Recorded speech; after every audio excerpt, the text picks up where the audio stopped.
continue on. Uh,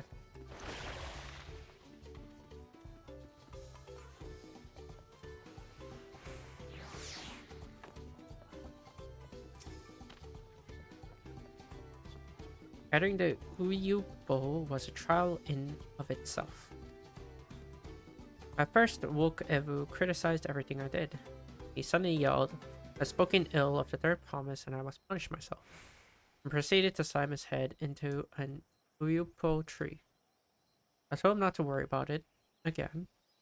It was like snuffing out a candle. He's an odd one, that's for sure. At least we've seen to the poles and a new eye. Now we just have to wait for the feathers from the twins.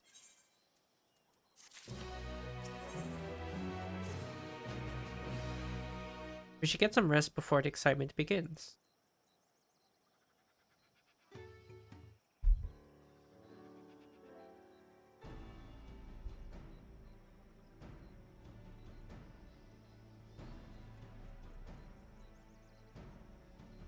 Over there by the float, isn't that the third promise?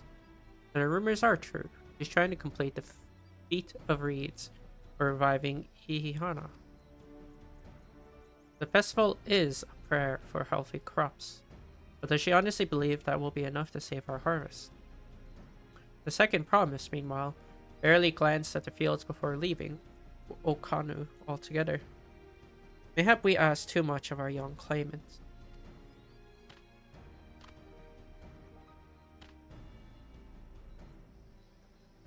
Oh, I wouldn't be too quick to count Kona out. A friend of mine overheard him muttering by the reeds something about what needs to be done. That's so. Perhaps we'll get to see another of his innovations firsthand.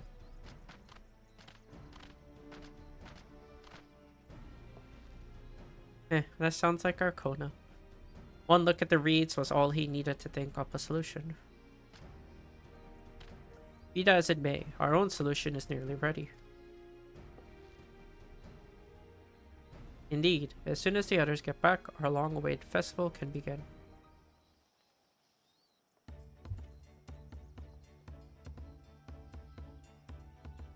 It took some doing, but we managed to gather competitors to vie for the title of Winds Chosen. The winner was only too happy to donate his feathers. You should have seen it. He called forth an incredible gust that sent his feather sailing for palms.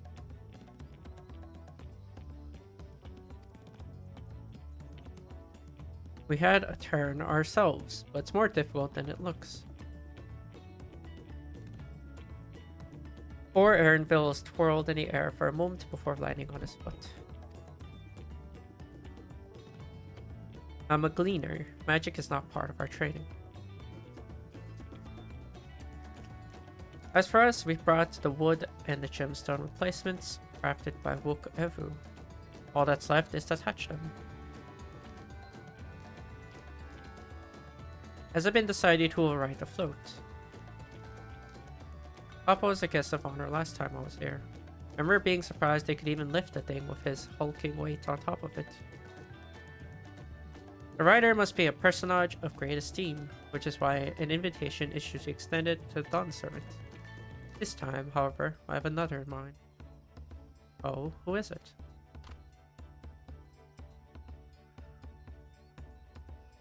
Our beloved Ihihana, the lifting of the wings is only held because of you and your companions. Thus do I nominate you, Oklaman, as our guest of honor. Huh? Me?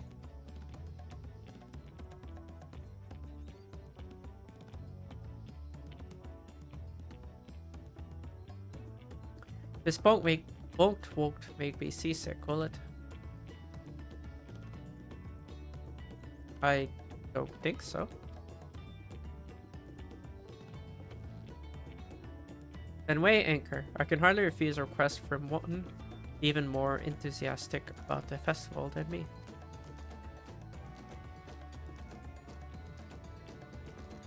I'll be delighted to ride your float.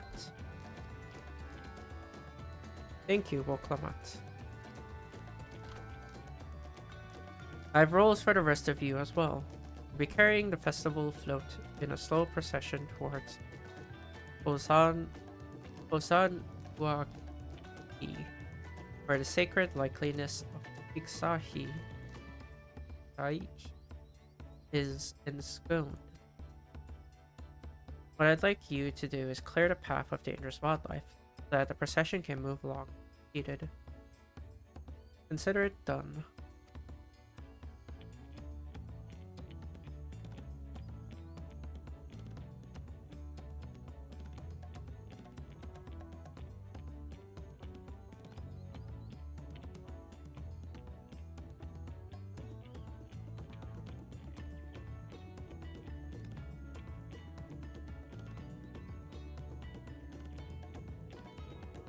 You expect me to sit still until Wook Evu has finished with the float. Let me come along and help with the clearing. As you know, I'm not much for fighting. I'll stay behind and assist Wook Evu with the repairs. You aren't sure where to go. The path I spoke of begins at the south of the village, branches off to the east. That will lead you across the bridges to the stride of the sun. And we shall see to clearing it end to end.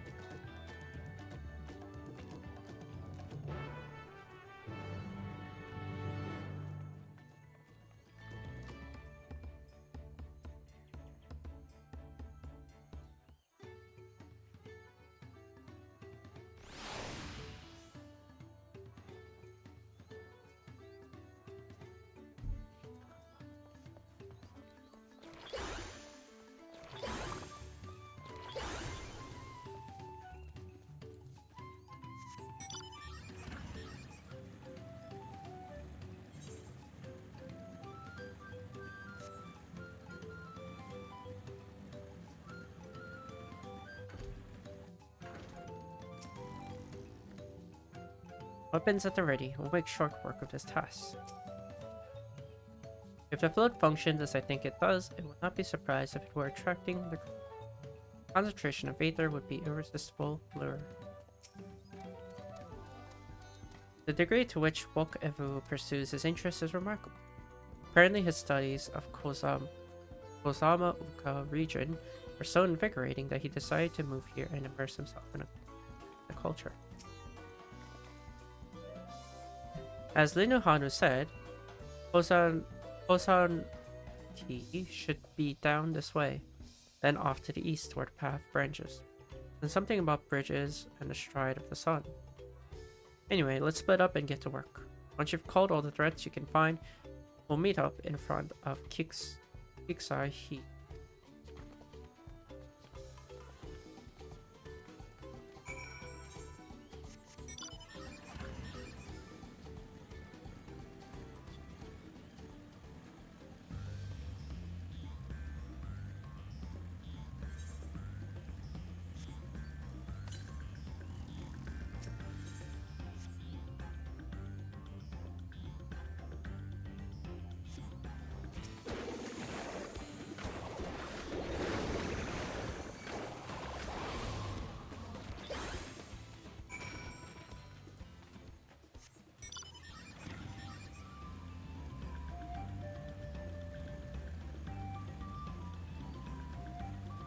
You know, I never realized how strong these potencies are.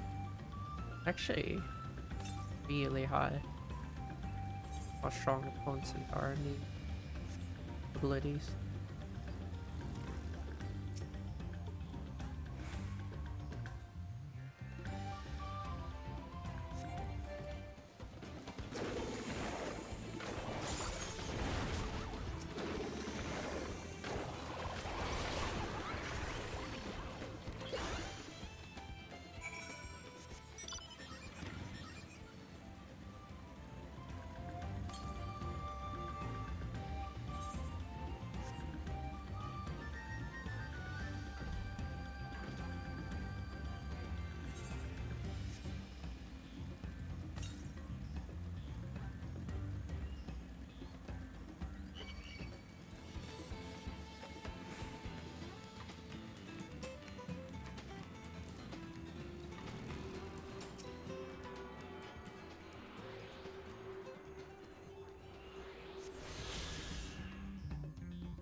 I'm just gonna pick up the data current too. That's somewhere easy. I'll keep going. Pick up data current is important. No matter what, it's work.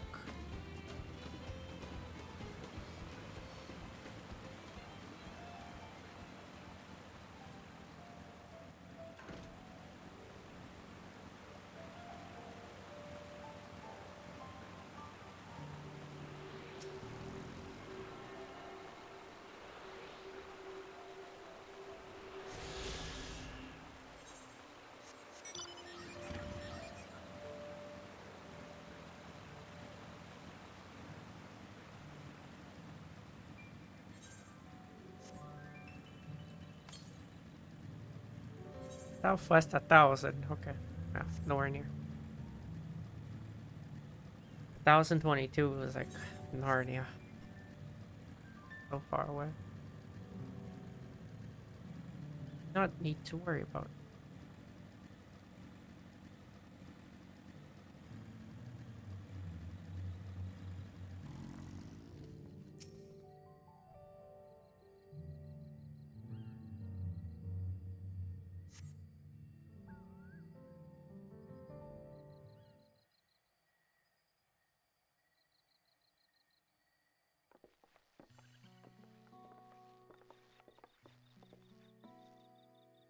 Ah, you're a step ahead of us. This must be the likeliness of Kiksahi, the Hanu Hanu deity of the harvest.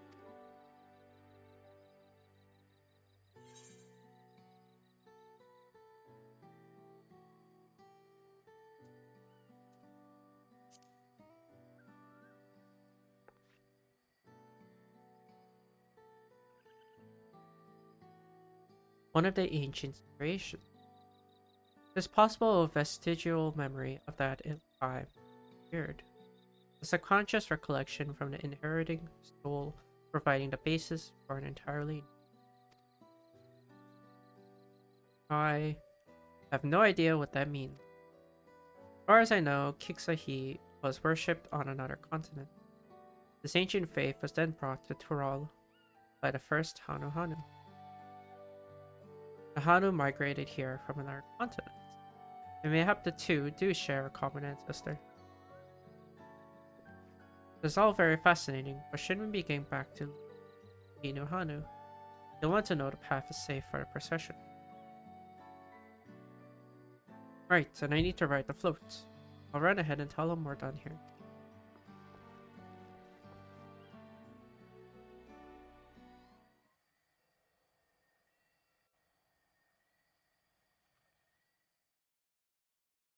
Well, in Oak Hanu. Hey, did they destroy the float or something?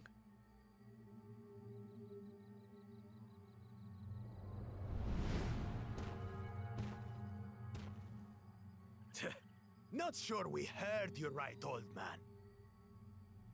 Why don't you say that again? As many times as you'd like. The third promise tasked me with repairing this float, and I'll not relinquish it to an uncultured brute like you. Much less one that can't even manage a simple greeting.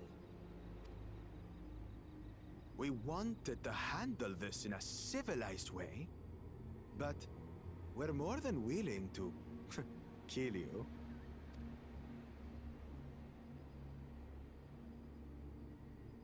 We have a two-headed problem. Yes, please hurry.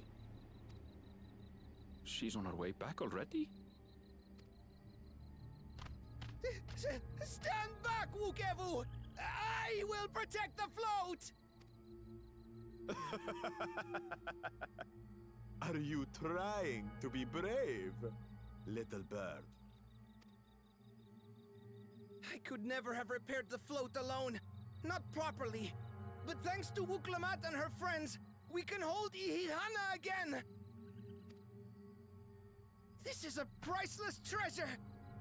And as festival leader, I would die to protect it! Very well, if that's what you want.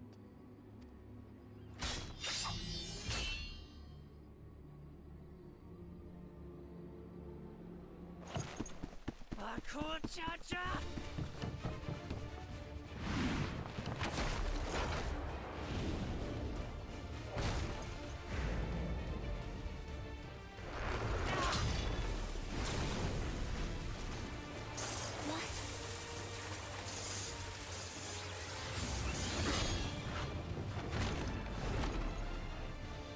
put everything into that blow.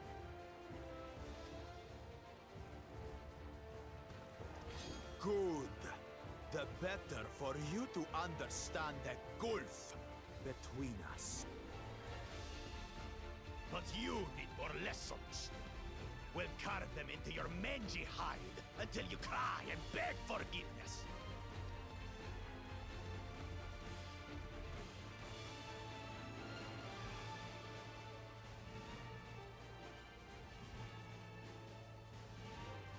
Your brilliant plan was to steal the float and take the credit.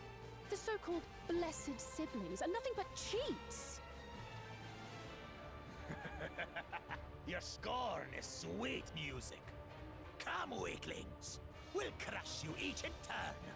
Or all together, if you like.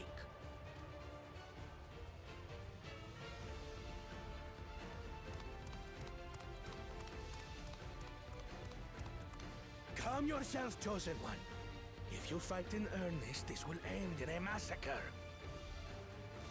What's more, we have word that our other prospect is on the verge of success.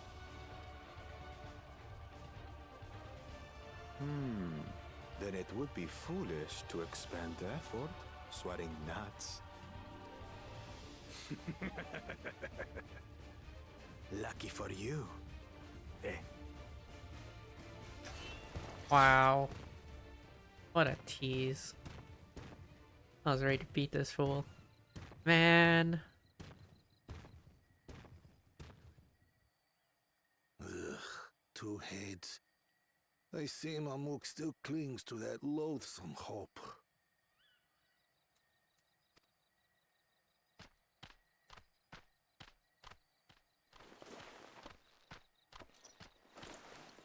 Talk to us, Third Promise. You're not dying, are you? It'll take more than that to kill me. So, are we having this festival or not?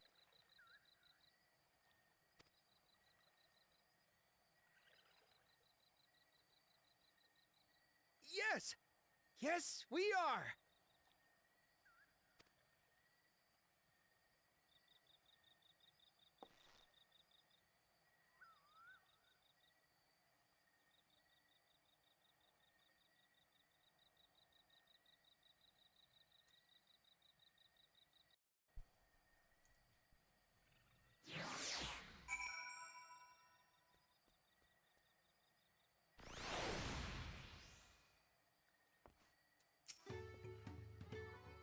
Given the nature of the right of succession, I expect such altercations are inevitable.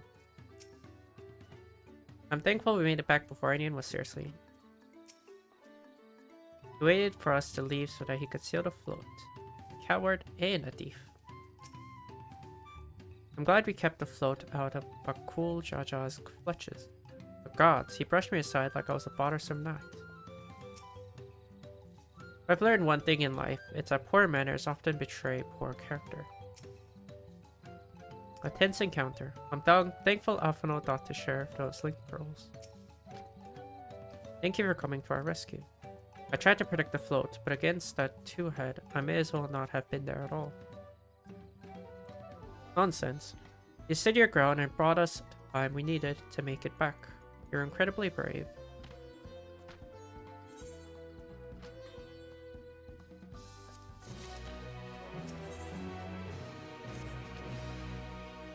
With that exciting interlude over, you'll be pleased to know that my repairs are finished as well. Before we commence the festival, however, it would be a courtesy to inform the villagers that Ihihana will be held after all. Go forth. Do not forget your greetings. At this stage, I should hope the reminder is unnecessary. Kali. See, I remember.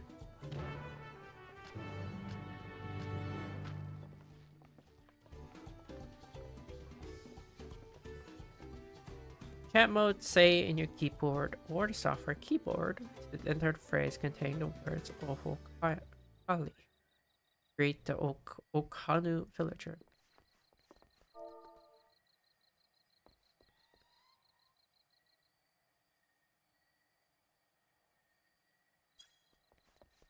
Hopefully my dyslexic self typed that correctly.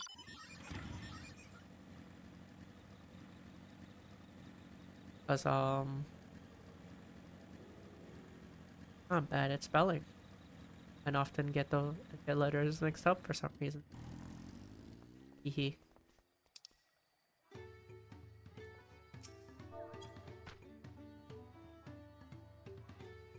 Oho Kali.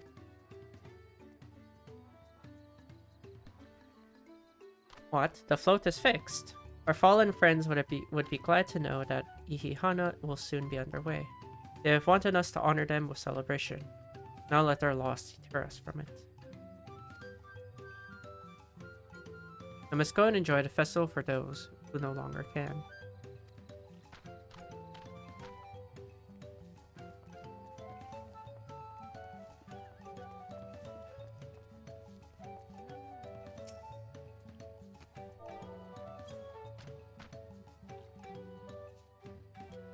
Hello, Amy. Oho Kali.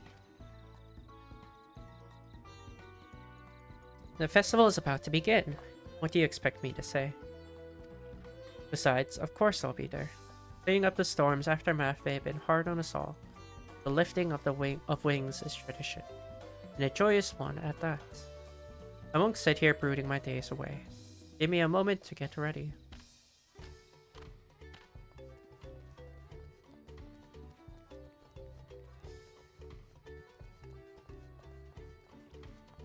Surprised I typed that right. Because, some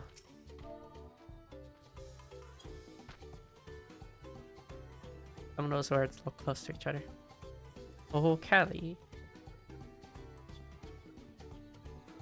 Thank you for letting me know. I would very much like to attend the festival, but repairs should be finished as soon as possible. What to do, what to do.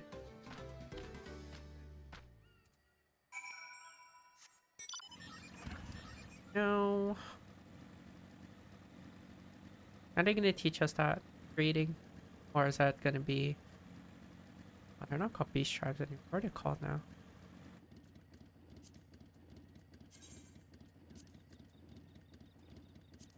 Societal relation. What are they called? They're not called beast tribes anymore. What the heck are they called? I don't remember what they're called. Well, whatever they're called now. The Hanu were pleased to hear their festival was going ahead, I imagine.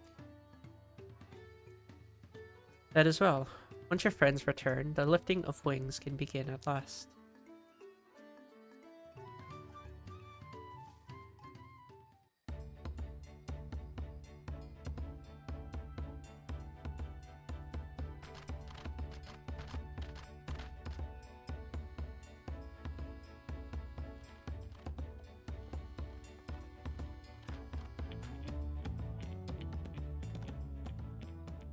So few have come. Patience. Once Ihihana gets underway, no Hanu will be able to resist joining in. Just so. Ukewu knows well the heart of the Hanu. Have faith, Third Promise, and climb aboard the float. It is time for the lifting of wings.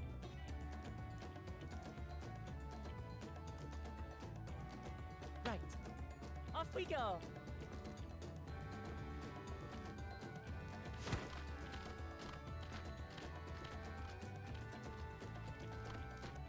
Ihihana is a prayer for bountiful harvest.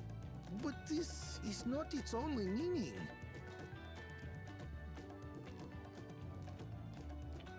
It is also an exchange of pledges between rider and bearers, a commitment to a long and fruitful friendship. Listen well, friends! The personage we bear today is Wuklamat, the savior of our beloved festival! Let your shoulders burn, or your feathers fall out, but do not even think of dropping her!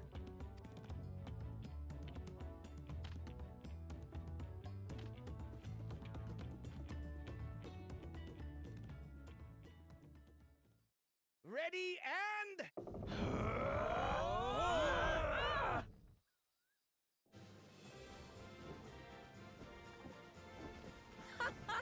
I could get used to this. Their walking is so silly.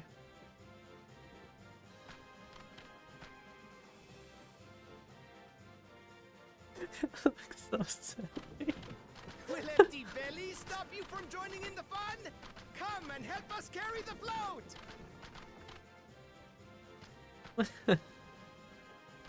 It's so funny.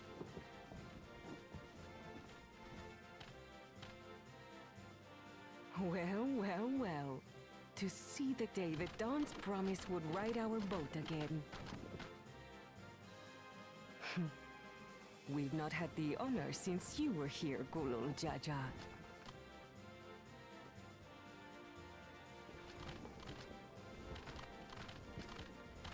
Right, we've enough bearers now. Onwards to Kozanuaki!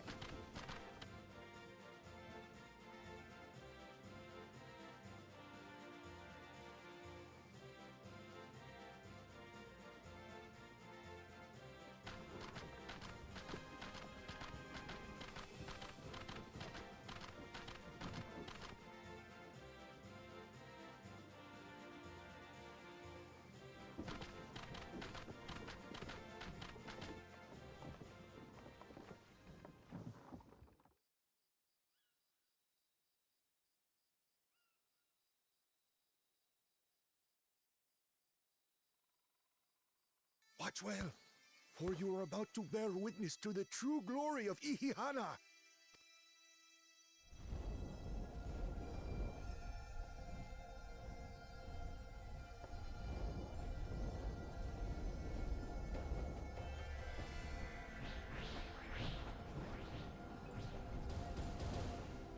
The float draws upon our life force, concentrating and amplifying the energy.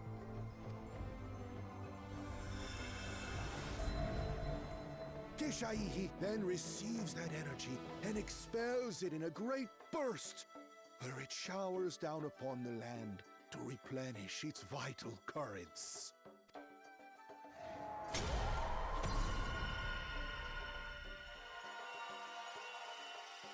Wow.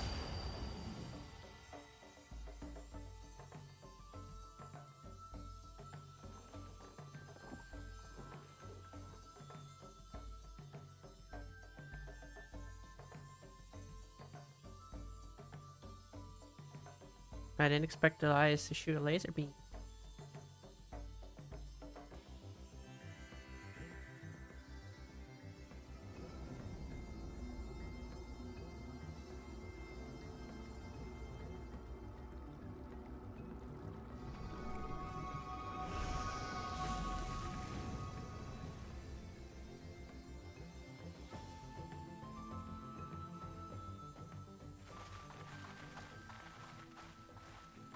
It worked. Like a literal charm. The float really was helping the reeds.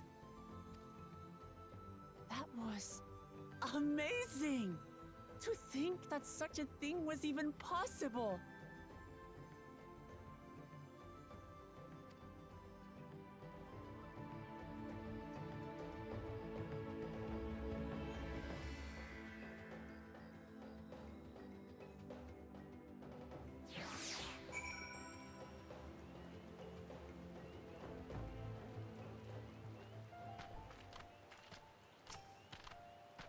I was too quick to dismiss the idea that the float had arcane properties. I think I wanted to believe that no one knew more about Ihihana than me. As it turns out, there are many things I've yet.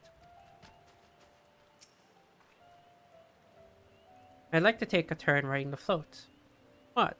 It looked fun. Don't pretend the thought didn't cross your mind. With their fields rejuvenated, the Hanu Hanu too might find replenish their flagging reserves of aether. I wasn't sure what to expect, but the festival was admittedly impressive. Even deprived of their usual sustenance, the Hanu seemed invigorated the moment the festival began. Ihihana truly is magical. I told you, didn't I? Spectacular. I have left the floats behind like that. I was so excited to see the reeds. Nothing to worry yourself over. My brethren have been swept up by the festival fever. Last I saw, they were taking turns at the carrying poles on the way back to the village. Please, feel free to look over the fields and enjoy the sight of what you've accomplished.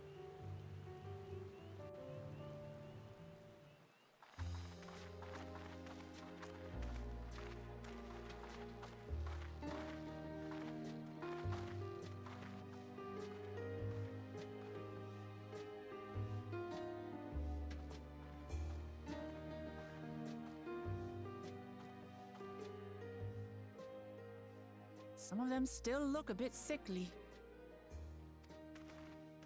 I imagine even the harvest magic has its limits. If the Hanu continue their festival tradition year after year, though, the entire field should eventually recover. Where does that leave us with the feet, then? You've got nothing to fear on that account. Our situation could never have resolved itself. The revival of even a single reed would have served to demonstrate your commitment to the task. That you recognize the nature of the float and found a near-perfect solution in Ihihana proves your dedication. What's more, I don't think I've seen the festival produce such impressive results since I was a mere chirper. We have been lax in maintaining the float, diluting its magic and reducing Ihihana to hollow theater.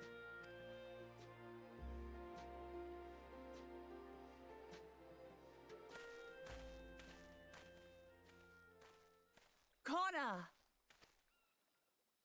I was delayed by an unpleasant encounter, but it seems I arrived at a good time.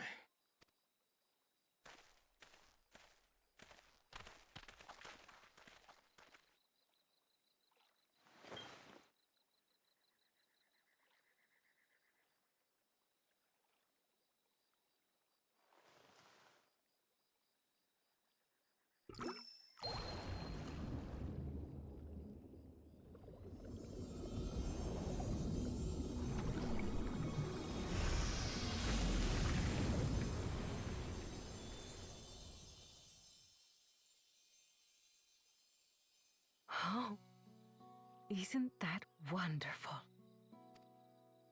What? You just pour in some mystery liquid and problem solved? Stagnant ether was to blame for the reed's poor condition. I assumed that was an alchemical concoction which enhances ethereal conductivity. It utilized the flowing water as an ethereal current, thereby promoting the transfer of life energies. A method I could not have devised without the education I received at the studium and the cooperation of my Archon allies.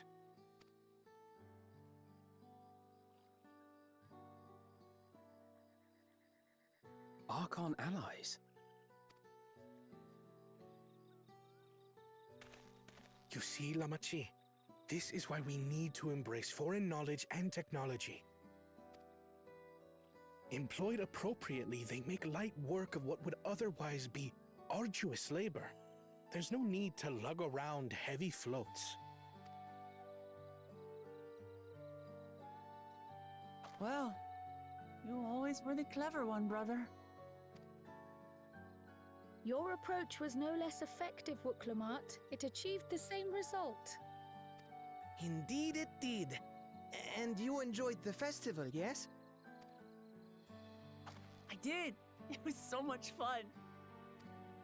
Having visited your village before, I thought I knew everything about it. As it turns out, I knew very little. About the reeds, about Ihihana. With all I've learned this time, I feel as though I've really come to know the Hanu.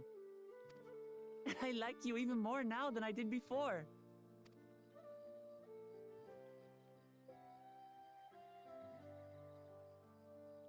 The feeling is mutual.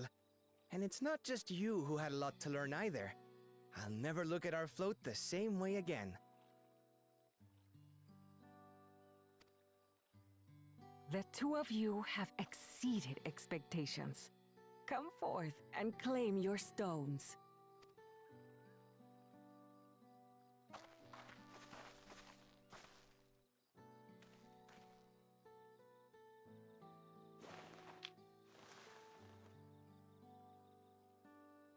So this is what they look like. Go on, set it in the tablet.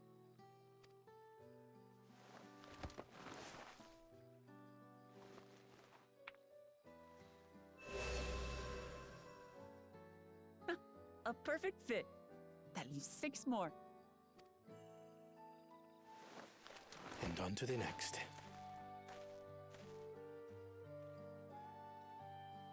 Not even a moment of celebration. That's Kona for you. The third promise? You must join us for Ihihana next season. As Dawn servant, of course.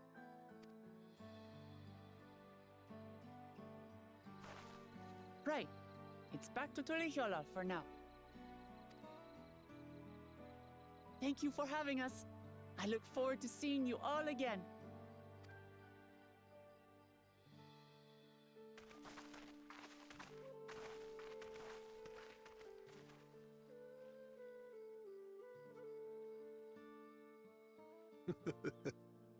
These are interesting times indeed.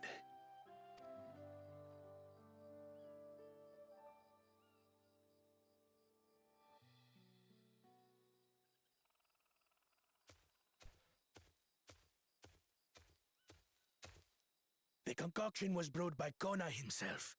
It's a test vial, but it should contain the same reagents. They're really called reagents. Oh, it's a region. Good work. We'll use whatever we must to win. For win we must.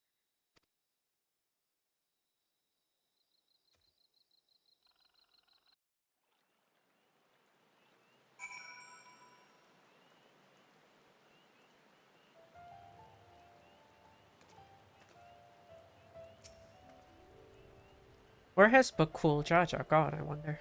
And what did his follower mean by the other prospect? I'm curious as to who these archons the second promise mentioned could possibly be. Two-headed troubles aside, Woklamat completed this feat and earned a keystone. That's all that matters. While Kona seems a decent sort, he strikes me as a man who likes to keep others at a distance. My journey has just started and I already met so many wonderful people. Wok Evu, for one. He's a bit eccentric, but everyone could stand to be as respectful of other culture as he is. And Linuhanu, it warmed my heart to see him honor his departed friend through Ihihana, and to help others do the same. I can't help but feel excited, thinking who else I might meet in the course of the contest. Come on, let's head back to the Bela of Tai.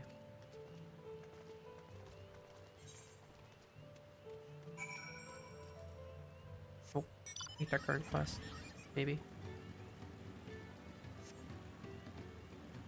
Today's gonna go.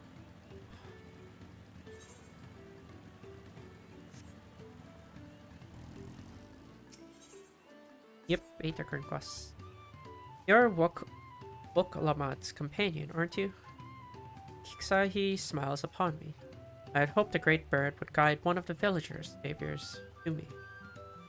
You see, the time has come to make our customary offerings to Kisahi.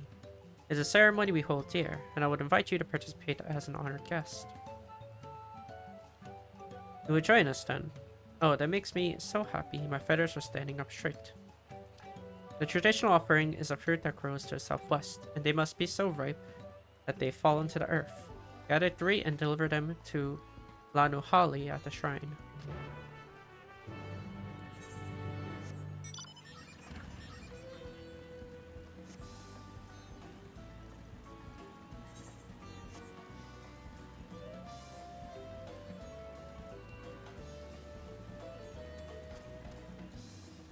My hoodie.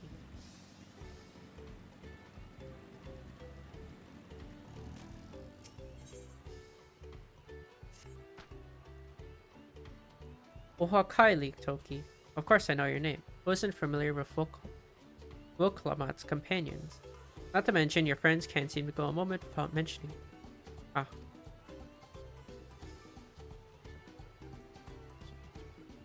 I'm Lanu Hanu, and I have the honor of being the wind's chosen. It is my feathers which adorn the festive float. I feel the wind has guided you to me for a reason. As a visitor of our village who has fast become an honored friend, would offer you a chance to strengthen our bonds. Perhaps you're familiar with the Lance Guard.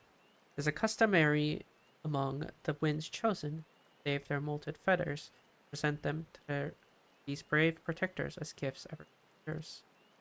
At this very moment, one of their number is making their way to Okanu to receive our offering. But there is much more to it than just a simple delivery, and I think you'd be interested in taking part. It would deepen your understanding of our ways, and perhaps you and this member of the Lance Guard will become fast friends. I would start with a small task if you're willing. Nahanshi is the name of our guest, and he was due to arrive some time ago. I fear he may be lost. You search the road for him. I'll stay behind in case he arrives here after all.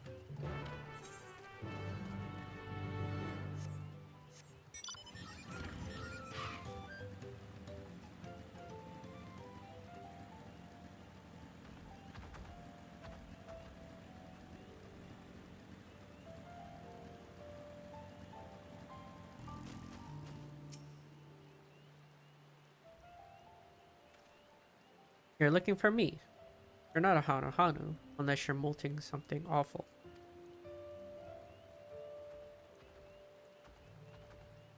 Oh, so that's the way of it. Well, now that you found me, I suppose I better get on with it. Sorry for my lack of enthusiasm. I joined the Lance Guard hoping I could bust some skulls, slaughter some beasts. You know, use these muscles of mine. But for my first assignment, I'm lugging crates of supplies around. Not exactly what I had in mind. I suppose complaining won't get this done any faster. Let's go meet this Lanu Hanu then.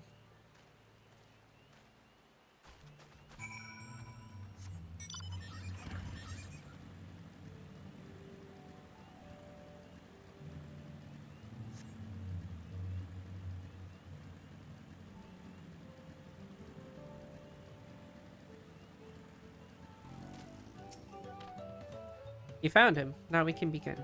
Before the gift of feathers is to be bestowed, there are proper steps that must be taken. Firstly, I bid the warmest welcome to Nahanshi. As the Wind's Chosen, it is my solemn duty to show you what sights our humble village has to offer. As one of the Lance Guard, it behooves you to become familiar with all corners of the continent, yes? Then come with me to the center of Okanu, where you can behold the entire village at once. What a load of... Wow. Doesn't seem most interesting.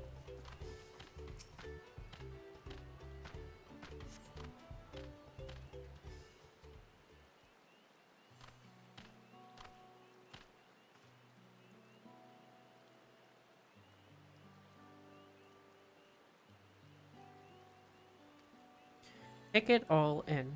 This is Okanu.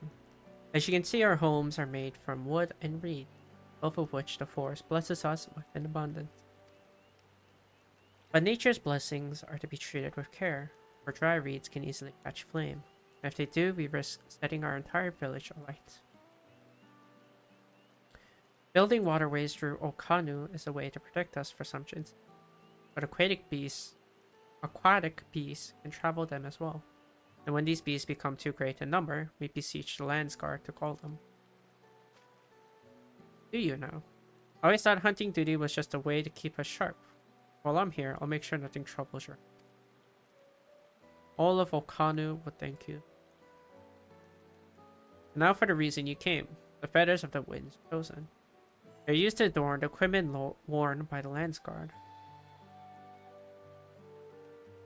The design evokes the image of Kiksahi, the great bird revered by all Hanu Hanu. The feathers give it a touch of authenticity that make the soldiers appear all the fiercer. Every soldier's outfit is designed according to their profession, and each feather must undergo an elaborate process of dyeing and oiling to meet the Landsguard varied needs.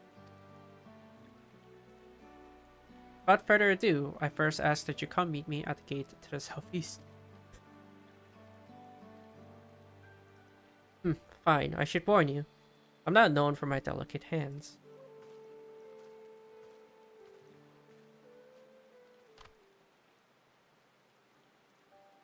Then what a...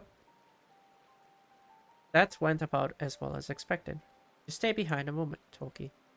I would like to hear your opinion of Nahanshi.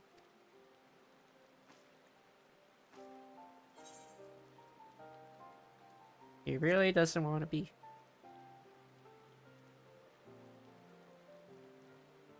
I have the same impression. Truth be told, his attitude is the same as every Landsguard troop who comes to receive this gift. And we're meant to fix it. Consider this a rite of passage, of course. The Landsguard sends us troops, whose rough edges want for polish, and the task we set before them serve as a whetstone. Of course, over the course of our work, they gain a great insight into the history and meaning behind the change of gifts. Soldiers with a tangible bond to their charge will protect it all the more staunchly. In recent days, however, even our treasure trove of knowledge hasn't been enough to rouse the spirits of some. While working alongside someone as capable as you, Nahanshi may find the extra motivation he needs. Now then, let's proceed to the southeastern gate. And while this goes without saying, keep this little conversation between us secret.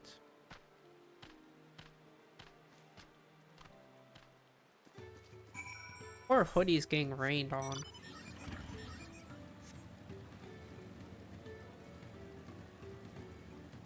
Hate wet cloak. I would hate this.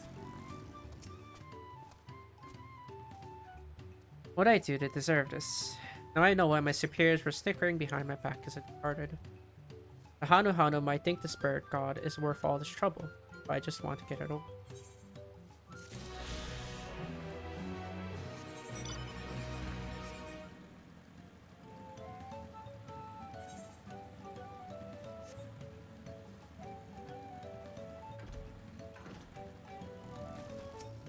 Giant ass fruit. That looks like a rock. It looks like a rock.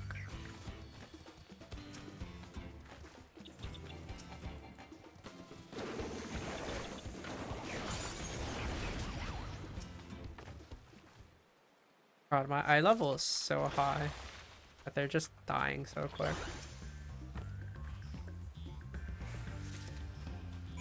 Guess they don't really expect you to have full bis or close to bis levels. Which is fair. Because if you didn't play the expansion before, and you're like new, you wouldn't have enough tomes to even get them. So I guess it is fair.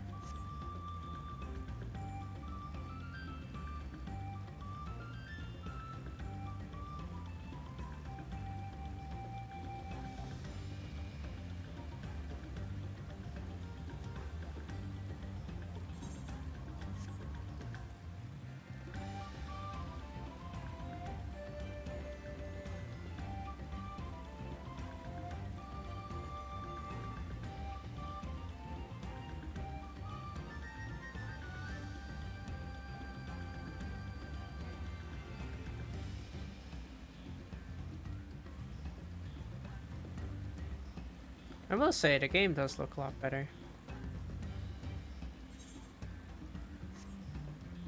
Graphically wise. Of course it's not like 16 though, but I never expected the graphic update to look like 16 modern game. Let alone that'd be so ridiculous on the PC. That would be so taxing. Insane.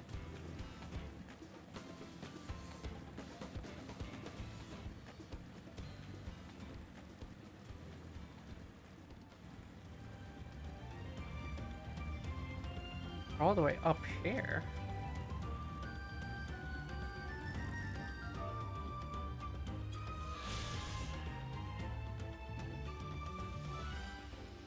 Reed woven statue of Hanu Hanu deity, Iksahi, is ensconced here in this place of worship. The shrine is believed to stand on sacred ground, a holy triland, blessed by the sun's rain, otherwise swamp. Oh hello, to what do I owe this honor?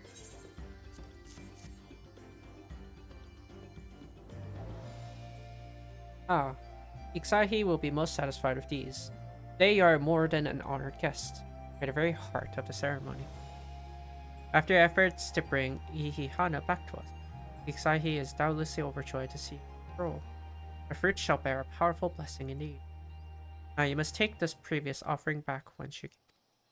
Deliver the blessed fruit, Hanu Hanu. The ceremony will be complete. Go with haste.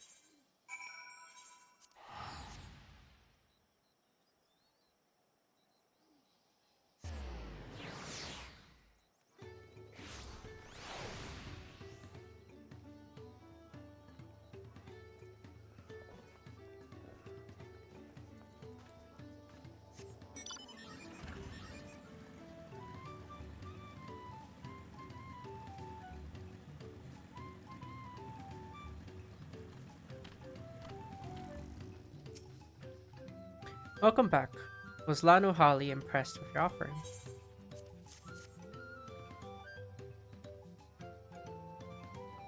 Yes, I can feel Kiksahi's grace emanating from these. Thus the ceremony is complete. The younger Hanu Hanu clamor to participate in this ritual. It's said that the fruit offered to Kiksahi becomes imbued with its divine spirits, and all who carry them shall be blessed with great luck. Surely you will be too. Although you traveled far, I hope you feel enriched by the experience. Go with our gratitude, and may the wings of Kiksahi sweep ill fortune from your path.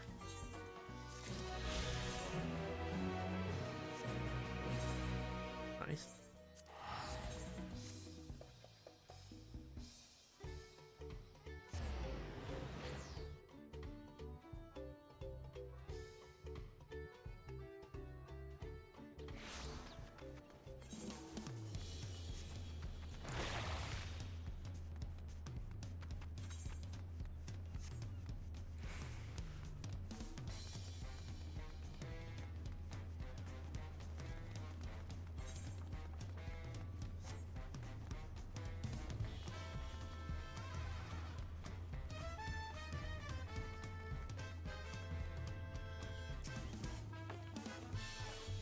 And just like that, we found an elector and won our first keystone.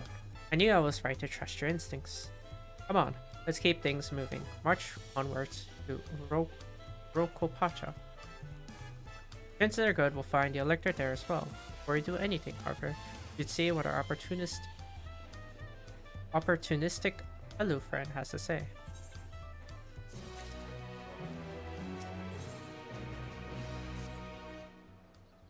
I've been waiting for what feels like days, and eaten enough of Rock Evu's tacos to feed an army. What is it you'd like to know? Our main concern was confirming the state of the road ahead. As we recall, to reach Urokopacha, we depart from the Arch of the Dawn, then take the road to the west at the first fork. We'd be wary of anything along the way. That is indeed the way to Urokopacha. After the damage wrought by the recent downpour, however, you'll be doing more stumbling than walking. But do take heart. When it comes to rugged terrain, we have a most dependable solution available. Me. the alpacas.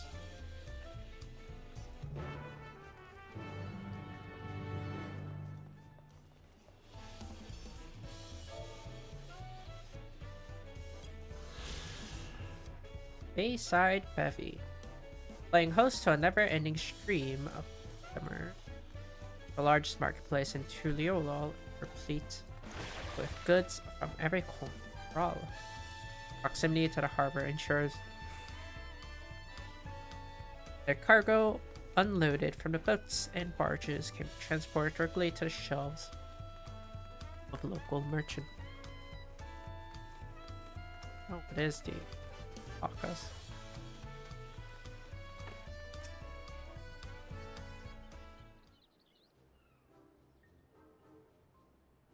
They introduce you to our most dependable companion, the alpaca.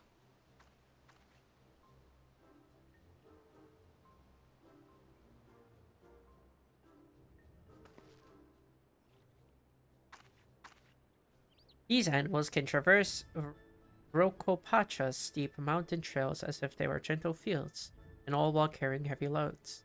Our merchants would be lost without them. They fill much the same niche as our chocobos back home. You don't have alpacas in Eorzea.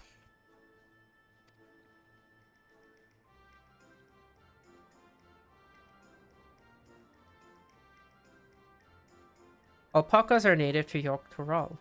Eorzea has its chocobos, and the eastern lands have their horses. Why go to the trouble of breeding another pack beast in a place which ill suits its qualities, and where it is not needed anyway? But must we ride these little monsters? I get the impression you aren't fond of alpacas. When I was small and being a bit naughty, I went around pulling on their wool. One of them spat on me, and it was the foulest stench you could imagine. I see. Or they like to ride. Alpacas bred as mounts are inquisitive and docile. Even those without experience find them easy to handle. We're really doing this, then. So was my information useful to you? Yes, very helpful. Even if it wasn't what I wanted to hear. Good, I'll take my payment. You want me to pay you? I guess I should have expected as much from Pelu Merchant. Let me see what I have on me. The Pelu value the act of spreading joy through trade. As you should know, they take pride in making deals that benefit both parties. Are you going to sleep? Here you go, a fair price for your fair advice. Yes, I made a trade with the third promise herself. My friends will never believe this. Should be on my way now. I wish you safe travels. Off you go then, and thank you.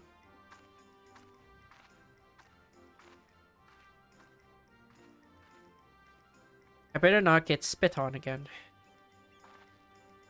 You brought that on yourself. Remain calm and gentle, and so will they.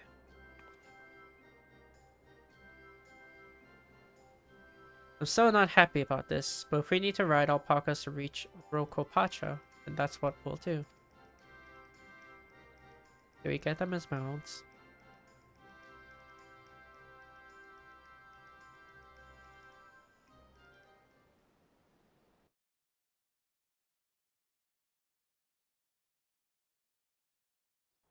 Surely we get them as mounts, right?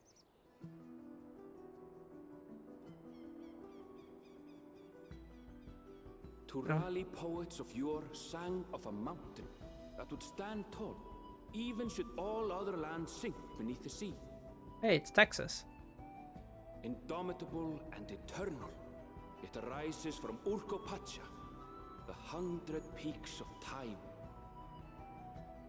Of all the beasts which crawl and fly, only the legendary Valigarmanda could hope to disturb the summit's serene majesty. Yet, with that flying calamity imprisoned by the Dawn Serpent, what great feat remains for those who would claim the throne? That is a giant mountain. Oh, goodness. It's Texas with Mount Everest. My gosh.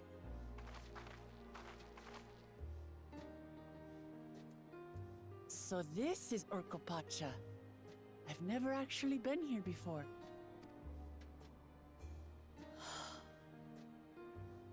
The air is so... Oops. Mountains everywhere you look.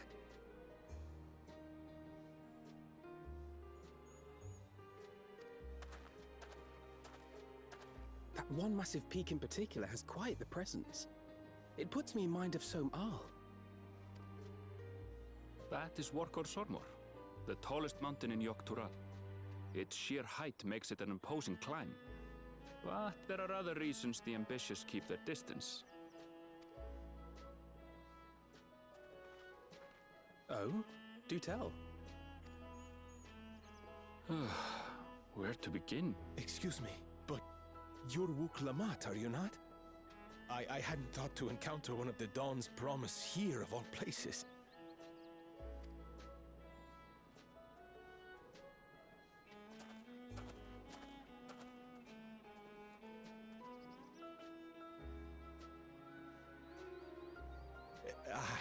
But I should introduce myself. I am Bol Nok, a weaver by trade. Well met, Bolnok. We're on our way to Watranpelo. Truly, I've just come from there, as it happens. I'd asked the Pelu Pelu who sell me their wool to give me a tour of their alpaca ranch. The head rancher and I shared a bottle of mezcal while he explained the finer points of wool production. Mezcal, is that a local beverage? It's an Urkopacha specialty. A spirit made from distilled agave heart juice. Yes, and it must have done wonders for my mood, for I tripled my usual order of alpaca wool. They did offer me a discount, though, so it wasn't a bad deal in the end. But listen to me, boring you with my tedious stories. I will leave you before you are lulled to sleep. Goodbye, and safe travels.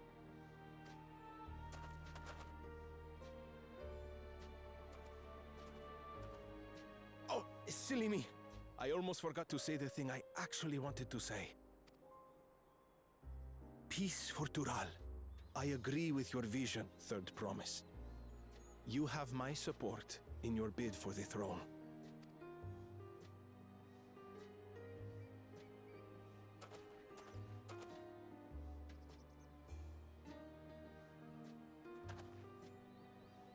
I gather from his tale we would be foolish to underestimate Pelu Pelu merchants.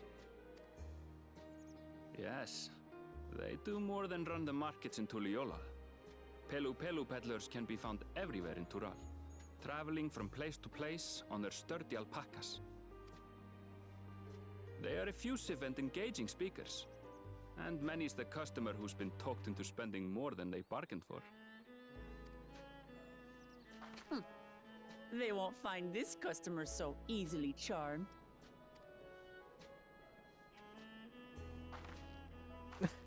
Deadpan look. Watranpelo's down the path!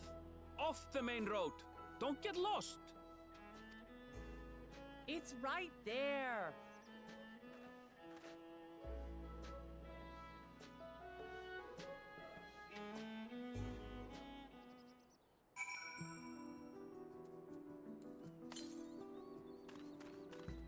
Southwest.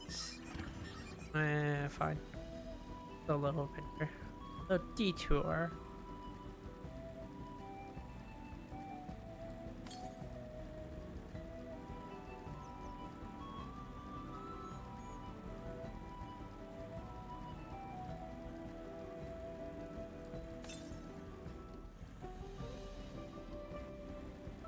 Northwest. Oh.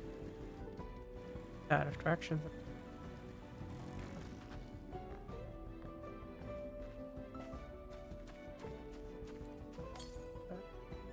Oh. See.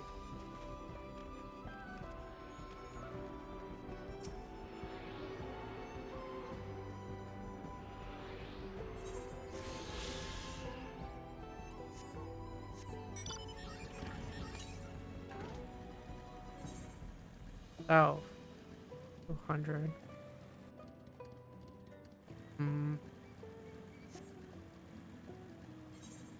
I don't know if it's like past here. Could be on the edge here. Guess I'll see it later.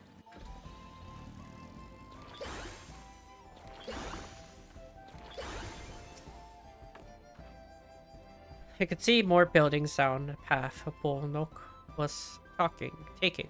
I wonder what's over that way. I feel the change in altitude most keenly. Well, mayhap not to the same degree as the Sea of Clouds. The air is decidedly thin here. The palace crowds were more supportive of her brothers, but Woklamat's peaceful politics do have their quiet adherents.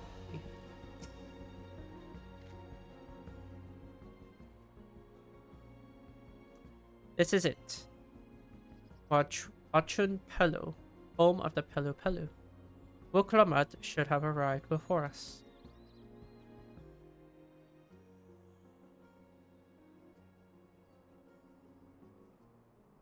That's not good.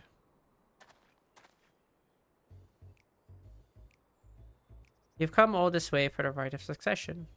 Oh, so this means I'm exchanging words with the future Dawn servant. Please, the outcome is far from decided, but it is a possibility. How fortunate then. The ideal in cloaks woven from especially luxurious alpaca wool. Such a garment will look magnificent when draped over the shoulders of our budding ruler. And a nation's ruler should dress her best for her adoring people, yes? Finery of our finest lady, that's right. Come, third promise. My well-stocked shelves are but a few steps away. Finest lady? I like the sound of that. Alright, I suppose a quick look wouldn't hurt. Ahem. What did we just talk about? Aaronville, when did you...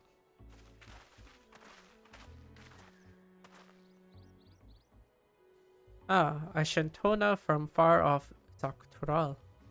Northern winters are bitterly cold affairs, I'm told. I cannot imagine how you survived them without a lovely warm cloak, quality alpaca wool. No thank you. I'm not in need of new clothes at the moment, and neither is the third promise. Perhaps another time. Of course, of course. My shop door is always open.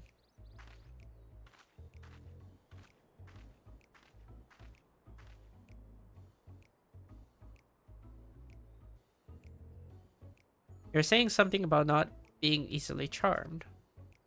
I was just... As I mentioned previously, the Pelu people live for bringing happiness through trade. They won't cheat you or sell you defective goods.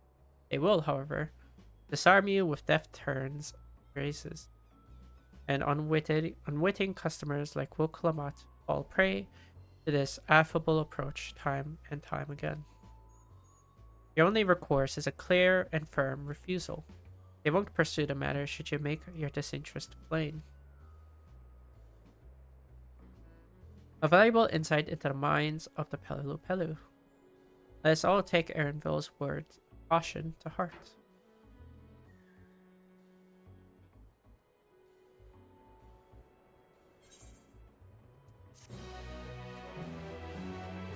Man, Aaronville and Woklamat are just Beast and Papalimo 2.0. They're really two of the same people, huh? Kind of entertaining to see.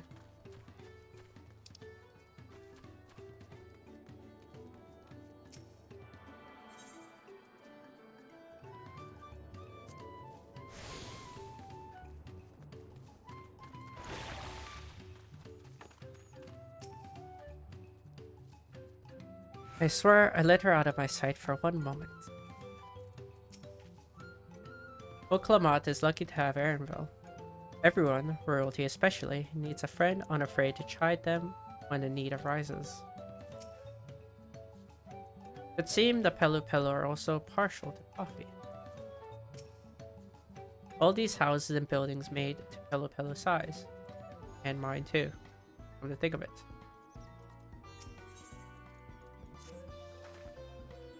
Not my finest moment, I'll admit. But now that we're here, let's do what we came to do. Find the Elector. Allow me to propose a strategy then. Trial, Alice and I will speak with the merchants. Wukalamat, you, and Erinville might try approaching travelers and passerby.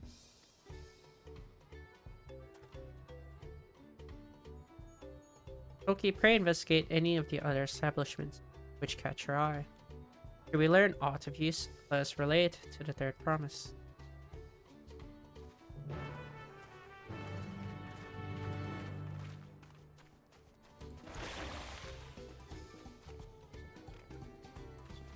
Distillery work. The Dawn Servant's Elector. Ah, I thought you were a new face in town, here for the right of succession. I take it. Me, I don't care who sits the throne as long as they keep Tural peaceful. People tend not to be in a good mood to relax and sip our excellent mezcal once arrows and spears start flying, if you know what I mean. Speaking of which, would you like a cup? A joy shared is a joy doubled, Alright, yes, you're asking about the Elector business. Being but freshly returned from my trading route, I have heard that there is a contest afoot, but not much else. Our head ledger, Hobley, will probably tell you more about it.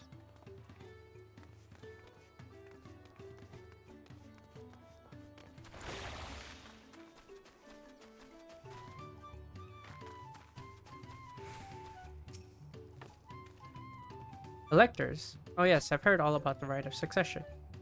They're looking to put a new ruler on the throne, eh? Personally, I'm rooting for Soral Cha. If the first promise wins, he'll look to expand our sphere of influence and means access to more resources and customers. In the thousands, column, potentially. So many new trading opportunities to spread happiness far and wide.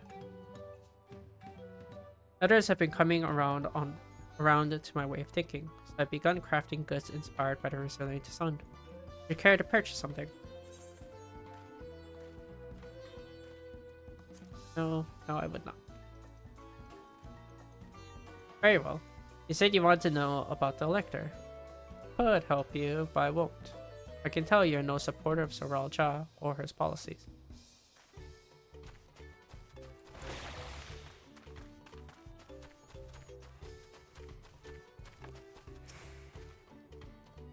Hello there, I'm Mablu. Did you have a question for me? Sorry, I don't know any electors. You take a moment to see our prize alpacas before you leave, though. Oh, but be sure to admire them from a respectable distance. Get too close, and the nervous starlings may be tempted to spit on you. And that stuff stinks. It happened to a visiting buyer not so long ago. Probably, that's a head rancher, was so mad at me for not giving a proper warning. No one makes a mistake without Hobley noticing. He knows everything that happens on this ranch.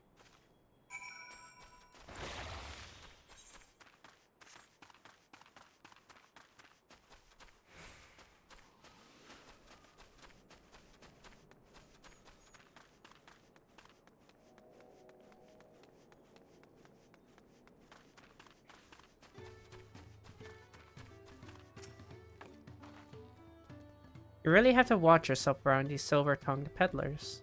I almost bought a bottle of mezcal and a stack of blankets, and then there was this enchanting ornament. Anyway, I did manage to learn that Hobley is the man to talk about contest. Now, if only they shared where this head ledger of theirs is to be found. Really, he's also the head rancher. Well, the Alpaca Ranch is not far from here. I say we pay to visit before the others return.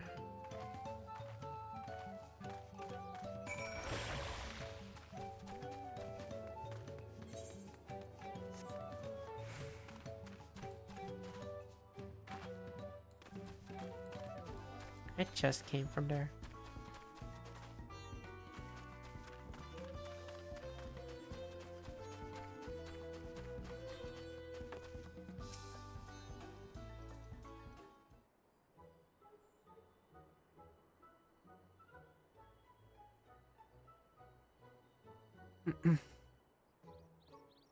Ugh, that is a lot of alpacas. Still, we know the head ledger could be here somewhere. I can't let fear deter me. Not to say that I'm scared, of course.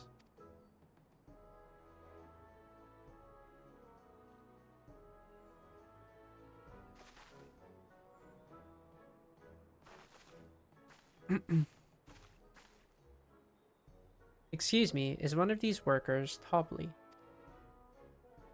Tobley? Oh yes, he likes to mingle with the wrench hands. Keep an eye on things. Can't tell you which one he is, though. Can't? Is this part of the contest? All I can say is that Tobley often mentions his favorite pungent subject. He also can't resist a profitable trade. Though who among us could? Am I right? Still, if you could bring him a very good deal, he might let his identity slip. So it's like a game. Easy enough. All I have to do is offer Tobley a deal he can't ignore.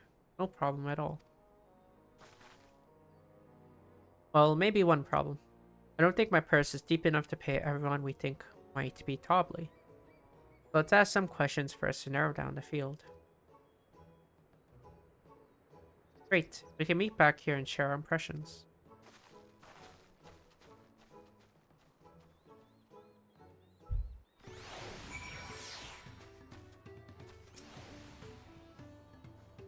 Well, obviously I'm not Tobley. I mean, oops, I shouldn't have said that. You're meant to find out for yourself who Tobley is, or if an elector is even in the village at all. Good luck.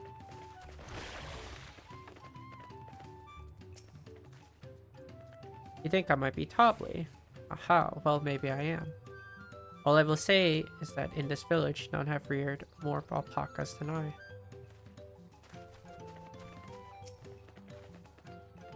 Am I Tobley? Yes, that's me. Excellent work from the third promise in our entourage. Sharp instincts. I recommence to write a succession down.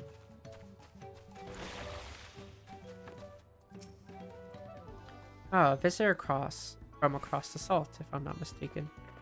Be warned, the alpacas will spit if you startle them. I suggest you keep your movements slow and deliberate.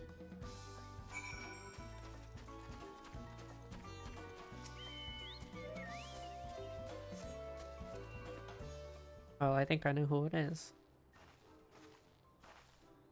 I see we're both done with our interrogations. So who do you think it is? I have my suspicions, but let's hear it quick. Diligent, right?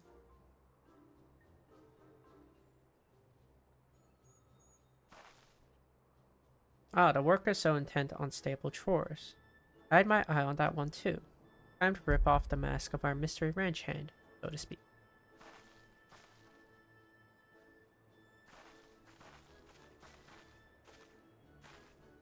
You know it's you, Tobley, and to prove it, I propose a deal. A generous sum of a coin for confirmation for your true identity.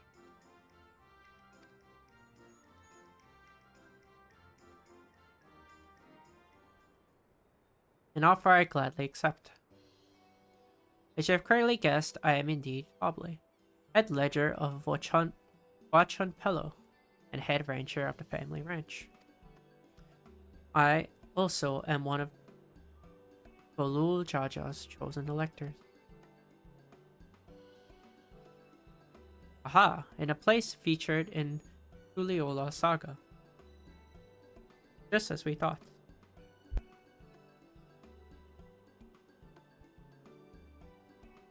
I was right to trust in your instincts, and I'll wager this won't be the last time.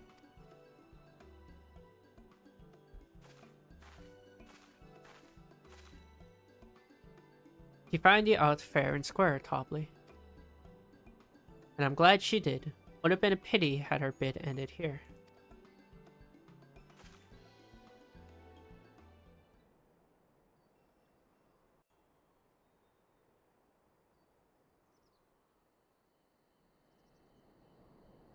Deducing the Dawnservant's elector was the first step of the feat.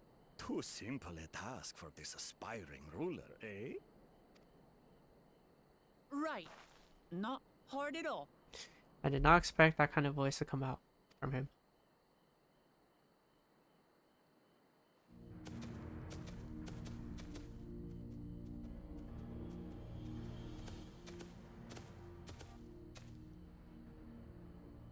Oh, whoops. I am That's told her all the head job. ledger, That's it. Dobly, is to be found here. You have to guess which one of us is Tobly. That's part of the test.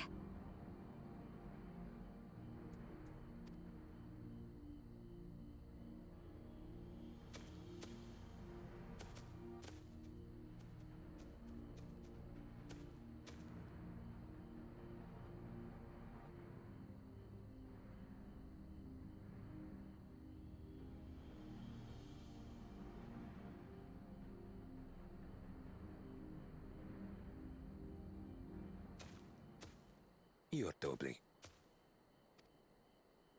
Without even asking a single question. Very impressive indeed. With that amusing prologue out of the way, we can proceed to the actual challenge. Per the Dawn Servant's instructions, I was free to devise any manner of feat. I considered a number of possibilities in the 10th column. But I think I have a good one.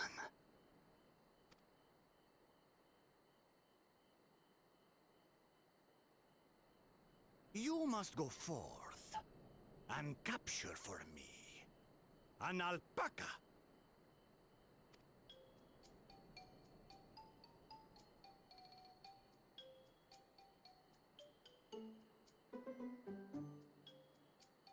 While I've not had the best experiences with alpacas, aren't they generally docile creatures? That doesn't sound like much of a challenge.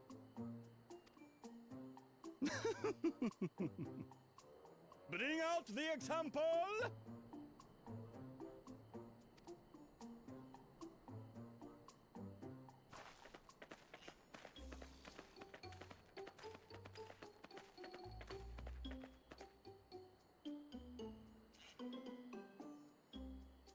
This is a special kind of alpaca. Would you please approach the animal, Third Promise? Gonna get spit on again. Who? Me? Well, it should stay calm if I stay calm, right? That's what Erinville said.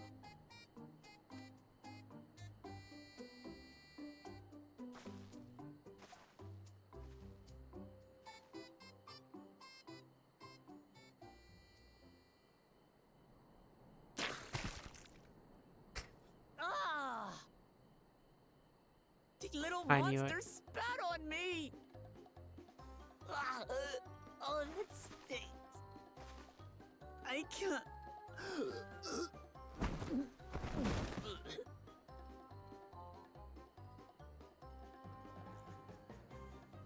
Alpacas are paradoxical creatures, being both extremely curious and extremely cowardly.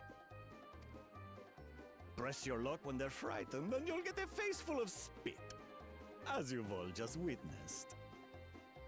Has an awful stench, their expectoration. The globs contain half-digested food, you see, making it an effective deterrent against perceived threats. Wild valley breed like this one are especially timid and can therefore be quick to lash out. They're also especially hardy. Indeed. We take the rugged wild alpacas and breed them with our gentle domesticated stock. This produces the strong but biddable pack animals prized by our traveling merchants.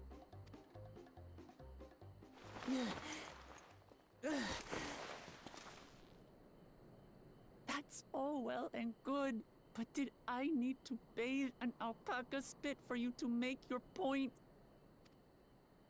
So, the task is to catch a wild alpaca. That is correct. But be warned that it is a feat easier said than done. I suggest you prepare well before you enter the valley where the creatures dwell. And by you, I mean the claimants only. Allies are not permitted to assist with the catching. The alpacas will help me judge which of you is worthy of receiving a keystone.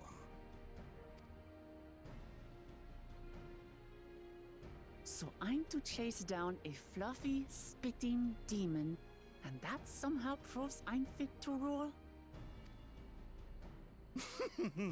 As I said, The Dawn Servant granted me the freedom to decide my challenge. And when you reach the end of the ride, I dare say you will understand why I chose what I chose.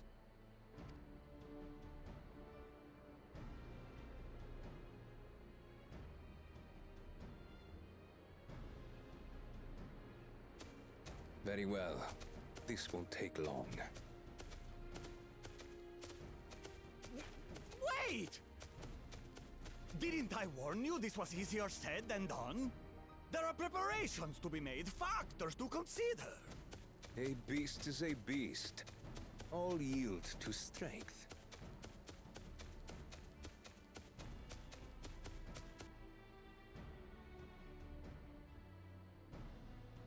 So far, this experience has done absolutely nothing to improve my opinion of alpacas.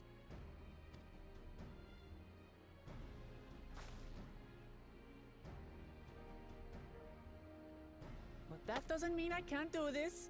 Revolting spit aside, they're just another animal.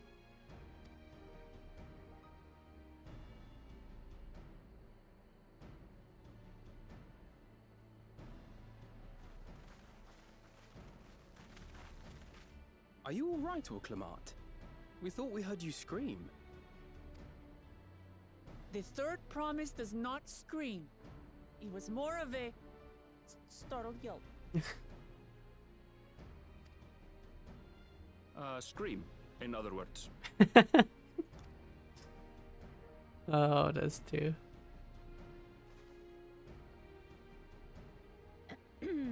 Did you find the Elector? Oh, we certainly did.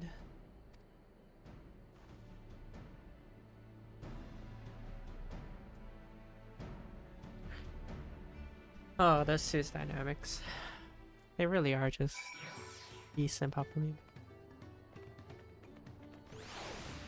They're a fun dynamic.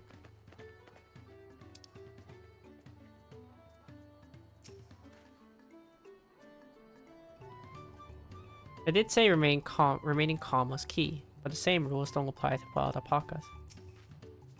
So this is our sought after Elector. The royal job puts me in mind of Garlemald's own exalted son. Of the two, though, Xenos was undeniably more arrogant.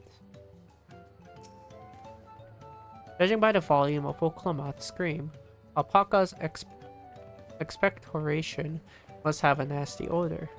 Indeed, I'm content to remaining ignorant of the smell. I had to go and wash that nasty stuff off my face. I think I got all of it. Would you mind taking a sniff of me, just to make sure?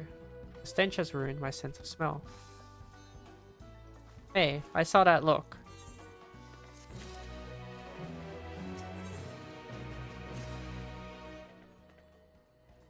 You're on your own for that one. As Orclamat helped demonstrate, the Valley Alpaca are wary of people.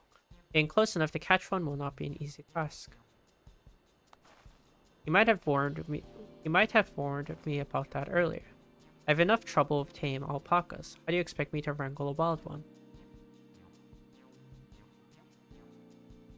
With the proper saddle, we infuse the leather with a relaxing scent that soothes the spitting beast. Wonderful. Give me one of those then. Have you perhaps forgotten we are a clan of merchants? If you want a taming saddle, then you'll need to find a saddler and make them an offer. They don't come cheap, of course. Crafting a saddle will cost you the equivalent of 10 pel. In the thousands, column. You mean 10,000 pel? I don't have that kind of coin. Converting to gil, that comes around 1 million or so. Mayhap if we all pitch in. No, this is my feat to accomplish. I wouldn't feel right about having others pay the cost. I'll find the money. Somehow.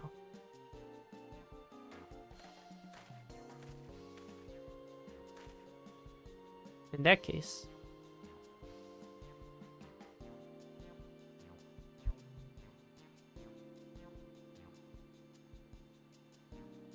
This basket of wool is worth the sum you paid me earlier. 1 pel in the hundreds column. Beginning with the wool, you can trade for ever more valuable goods until you have found something suitable to bargain with for the saddle. That's a nice gesture, but you think I can turn 100 pel into 1,000,000? That's 10 times more.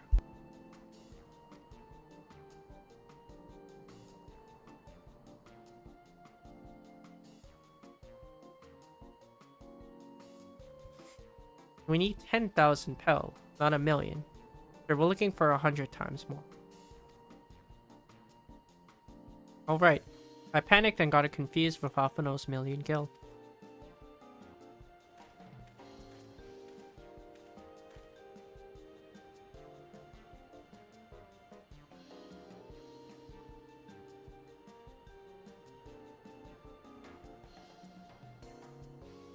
I'm not sure about this trading idea. You were almost talked into buying a cloak you didn't need mere moments after you arrived.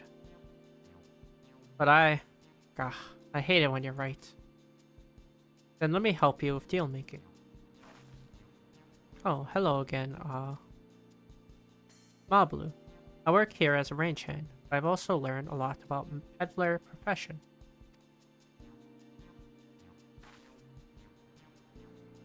It's alright if I aid them now, yes? I guided the claimants towards the first step of defeat, like you asked.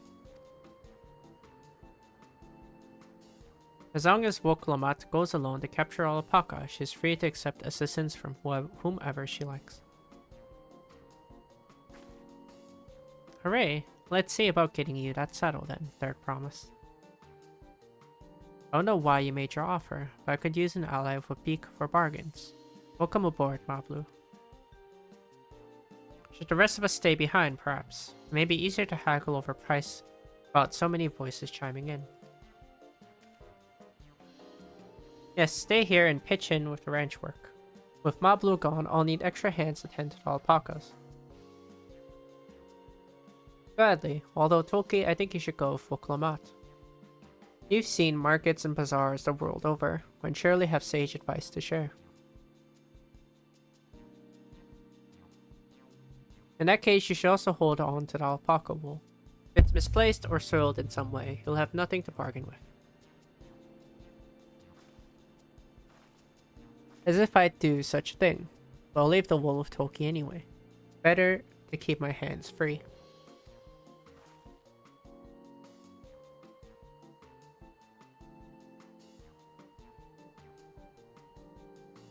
To begin, I suggest we try trading the wool to Havli, Saddler. He won't accept the deal, of course, but he'll give us an idea of how much he'll accept for his wares.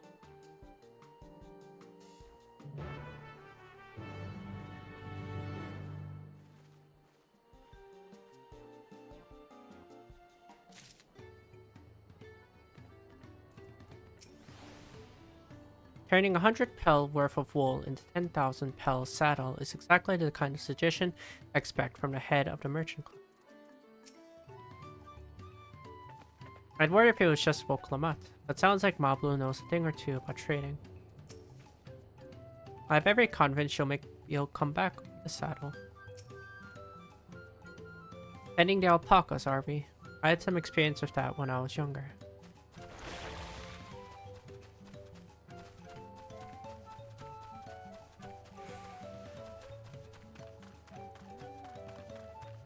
Wow, you like Aaronville, huh?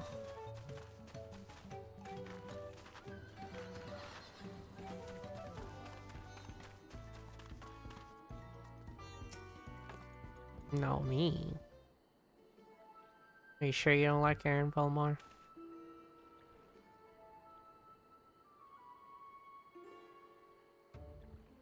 Something I can do for you. We've come to bargain. I need one of your special taming saddles to catch a wild alpaca. A saddle, is it? And how will you be paying for it?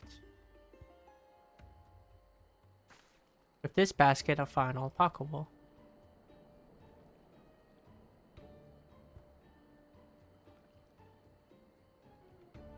What use does a saddle maker have for wool?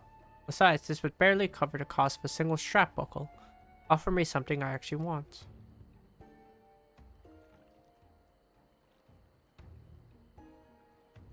And what might that be? Mezcal. I like to nurse a cup a day's end while I inspect my finished work. Bring me a jug of quality stuff and you got yourself a deal. This bode well for us, third promise. Such mezcal can be had for only 5 pel, the thousands column.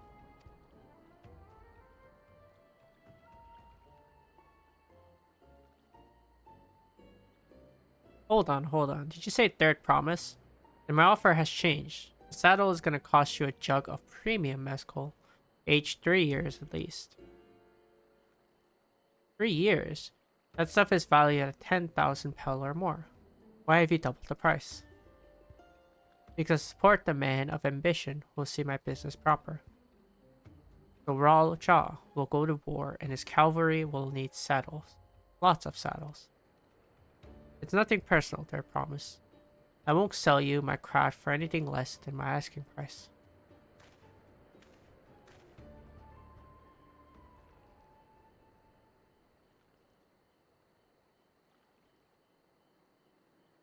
I'm the best at it. Thank you. Can't say that I blame him. I'm known for championing peace, and peace is unlikely to bring him more customers.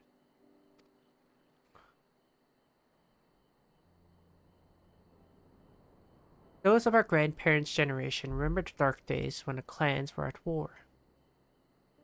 Many of these Pelu pray for your victory, Woklamat. The younger ones, though, to them strife and bloodshed are as children's stories. They think themselves safe from these horrors, and take the peace we now enjoy for granted.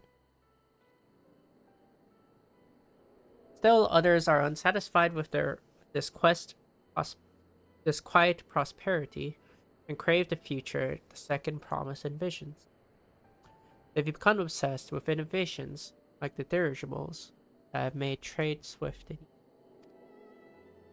Then you have those like Havli, convinced that the first promise's plans for conquest will afford them opportunities for great profit. What about you, Mablu? Aren't you of the younger generation? At least a year or two younger than me, I'd say. Oh, I was raised on the old tales. I've memorized the accounts of what it was like when Yokhu ruled our village.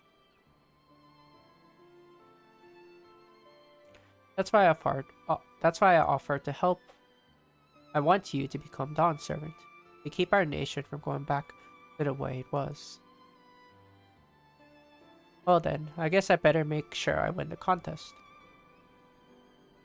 What type of mezcal the saddle maker wants is so very expensive. Weren't we expected to need 10,000 pel from the outset? Nothing's changed. We just need to get on with it. I may not have a head for trade or the stomach for alpacas, but I won't give up with a piece of Tulioliol on the line. God, their nation is so hard to pronounce. So neither will I. We will make you Dawn's servant. Aiming for 10,000 pel jug right away will only bring us failure, frustration.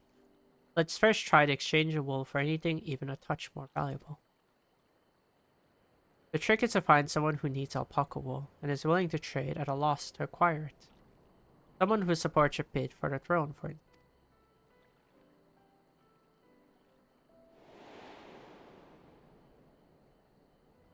He already traded for a loss.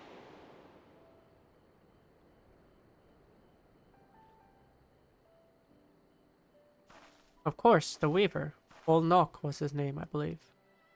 He went out of his way to say he agreed with my vision, and he was here to buy wool. I think I remember the direction he was going, but for now let's head back to that road where we first met him.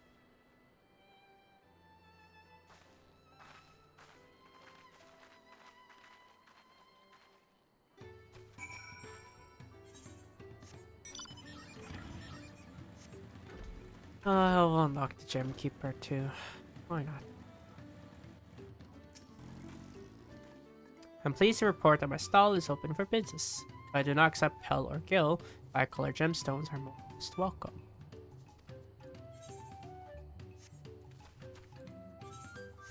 We'll need those for crafting eventually.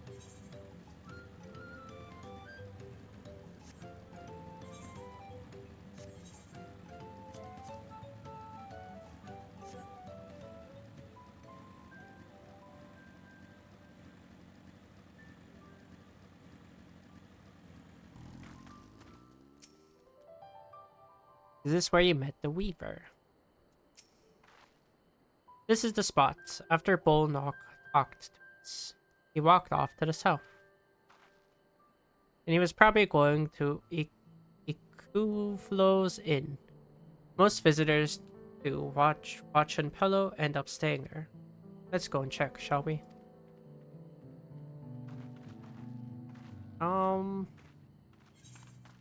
I mean, the story's alright. I think it's a bit... Not a bit, but a big change of how pacing has been past expansions. Because past expansions, Endwalker, Shadowbringers, they all had like a big bad. That was a focus for a lot of stuff. But this one doesn't really have like that big bad villain, right? Which doesn't necessarily mean it's a bad thing. I don't think that's a bad thing per se. It's just a different change of pace.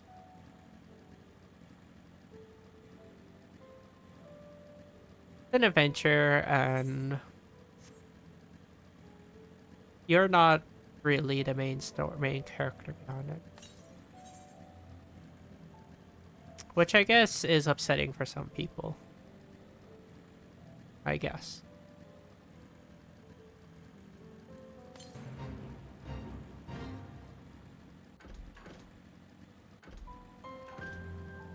West.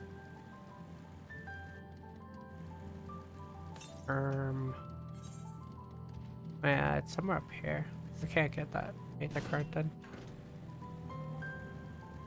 Oh hey. Might as well kill this then.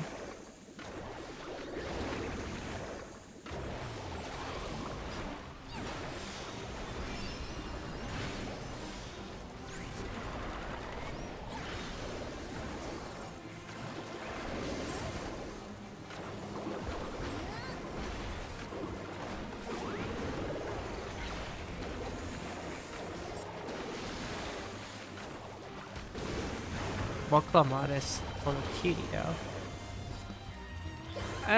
The people are very weird with her type of characters, I think.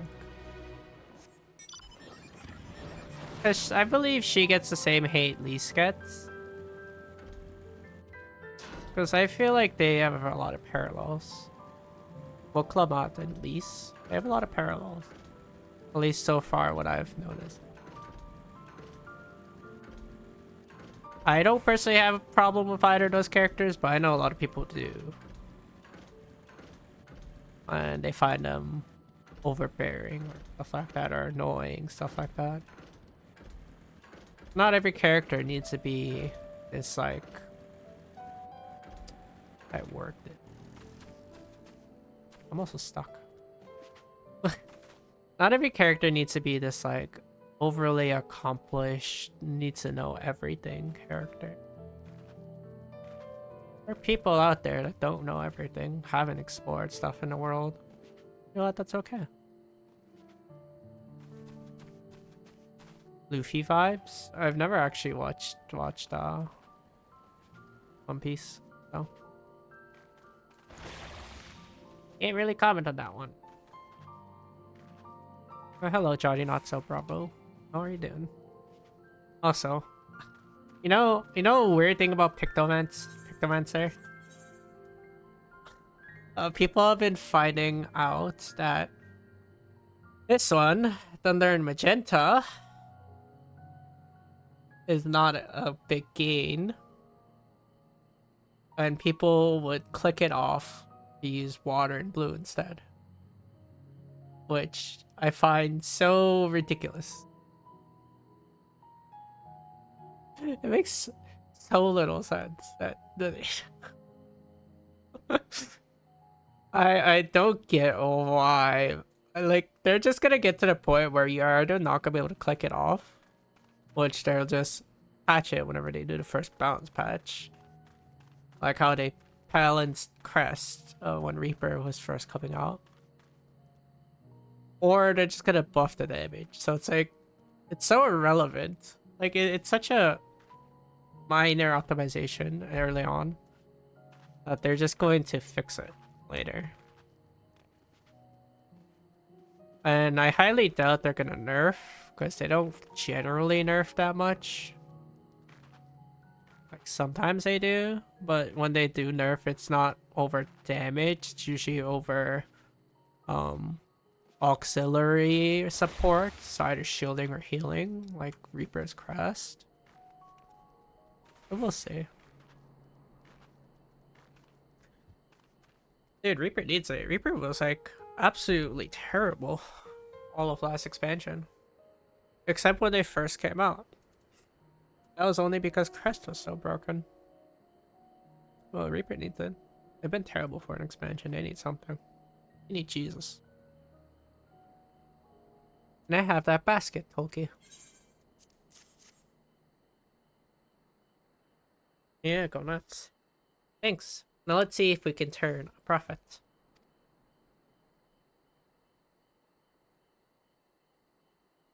Bullknock, I'm glad we found you. Are you interested in making a trade? Third promise. You wish to do business with me. Might I ask what this is all about?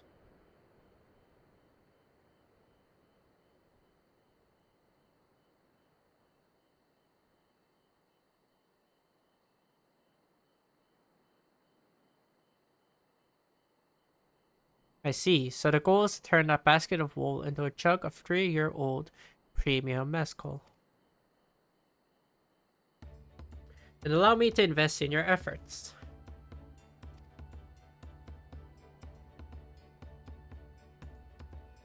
Peace in Tural is what allows me to cross freely into the lands of my suppliers.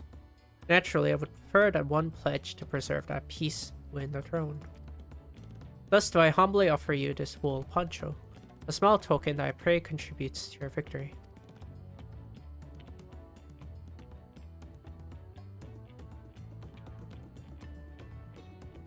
Oh, that's fine craftsmanship. A garment like that would easily fetch 5 pel in the hundreds column. That's very generous, Bullknock. Thank you. I promise I won't let you down. I have every faith in you, Third Promise. May fortune bless your future dealings.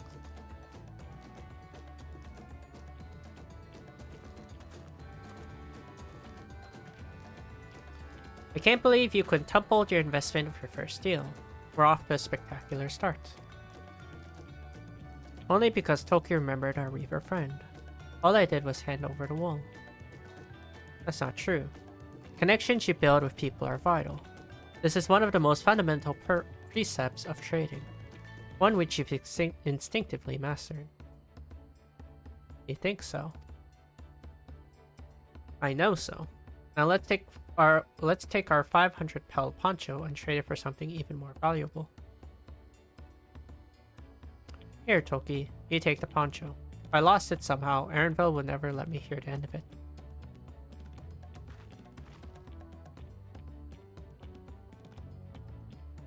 All set. Our next deal is waiting to be found.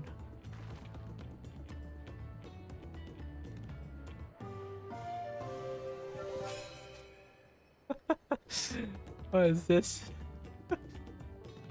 Success! You traded 100 pel basket of alpaca wool for a 500 pel wool poncho. That's a funny UI coming pop up. Like it. Leveraging connections is a sound strategy, but we should also consider supply and demand. An individual in urgent need of a good poncho will offer more than a merchant simply looking to stock his shelves. That makes sense, but how do we know if someone needs a poncho?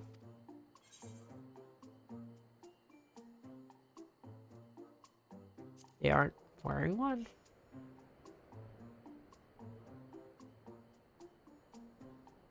That's the obvious answer, isn't it? We look for a person without a poncho, and hope they're eager to buy ours. Yes, there you go. We find the demand for our supply. The richer we begin our search for prospective buyers. There are any number of places where we could do worse than starting right here at the inn. There might be interested travelers.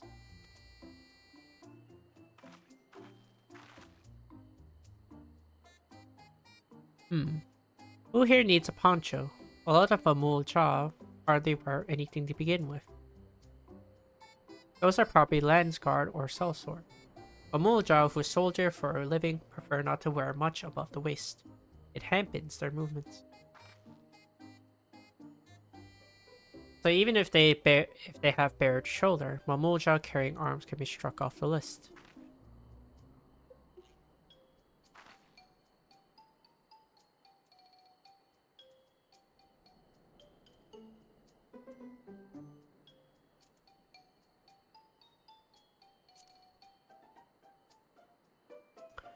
This one's already fully dressed, an artisan or peddler perhaps. Come to rest after visiting Wachan Pillow. Like Bolnok would be my guess.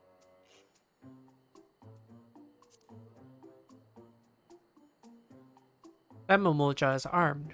Could be a Dopro courier. I've seen them flying their wyvers, and those types aren't fond of excessive clothing either.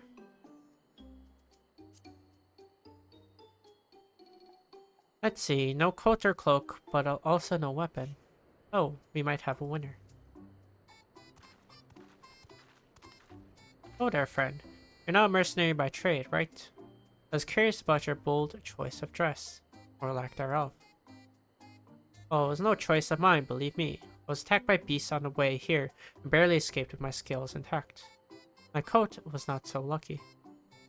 I'm actually a tools maker from Tuliolal, and was dressed quite smartly. All the better to show the Pelu I am a man who takes pride in his appearance, and therefore his work as well. Oh, look at me. Well, sir, this is your lucky day.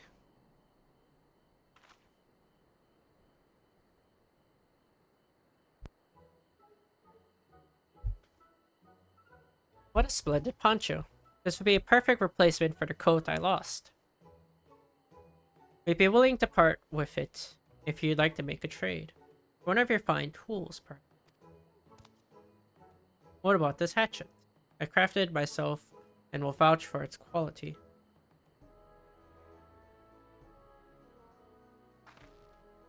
This blade looks sharp, half well made.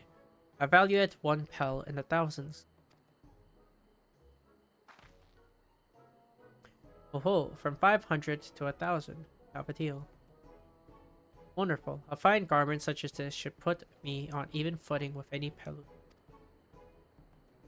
Like the eponymous owner of Miplu's mate garden, for one.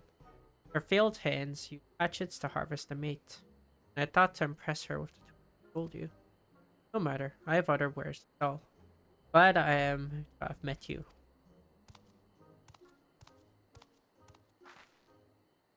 You hear that? We've already found our next buyer. To Miplu's mate garden we go. Yes, but it's a fair distance on foot. We should take alpaca.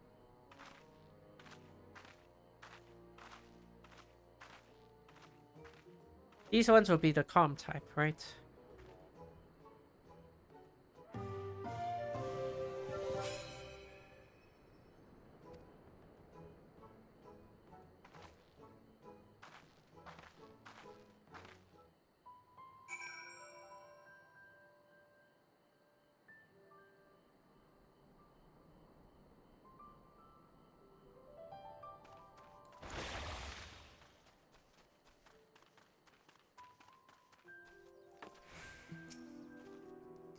Well done recognizing that tool maker as a potential customer. If you have a mind to change profession, you'd make a merchant.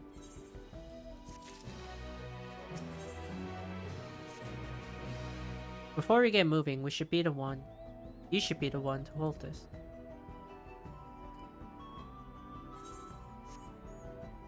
With that, I suppose we should be top on the alpaca Mablu has so kindly provided.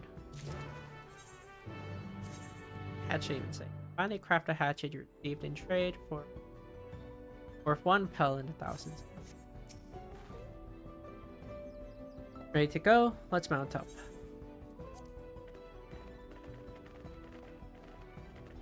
It's off to the mate's field we go. Please don't spit. Please don't spit. You'll be fine. These ones are accustomed to people. I still don't trust them. You have a knack for riding, no matter what you say. Without alpaca friends, we Pelu would have never become traveling merchants. Imagine walking all the way.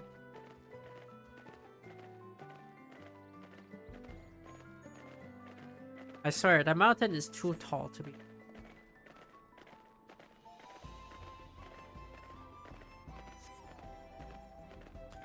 A forbidding sight, isn't it? One I've never appreciated up close. You have to take the long way around the cliffs to get there, to the highland belonging to the Yoku.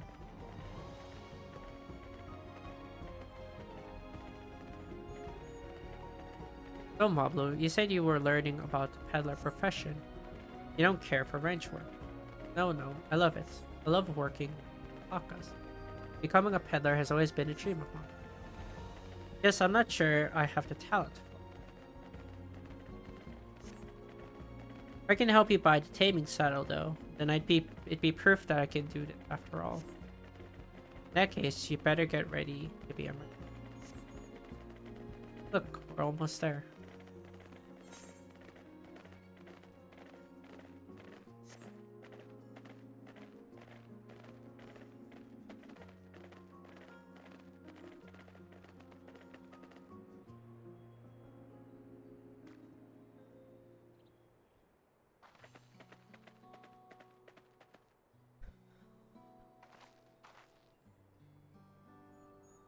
We made it, and without a single smell.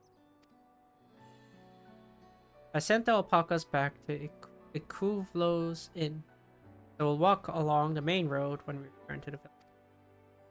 Speaking of roads to travel, you were adopted by the Dawn servant, weren't you, Third Promise? That I was. And perhaps you understand, I was an orphan too. Mobley took me in. Took in all the range. All of them. Yes, everyone works hard at their job. Grateful for the opportunity to repay the head ledger's generosity. Yet here I am, the only one wanting to go off.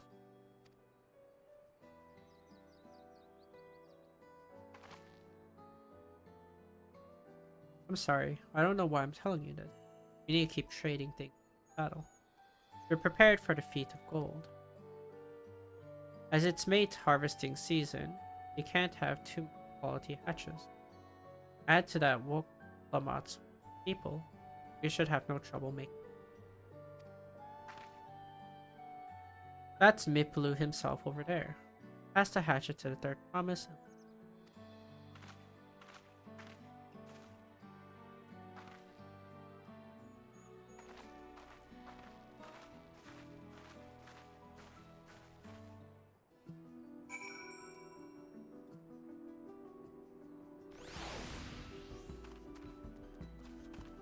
Any Aether cards here?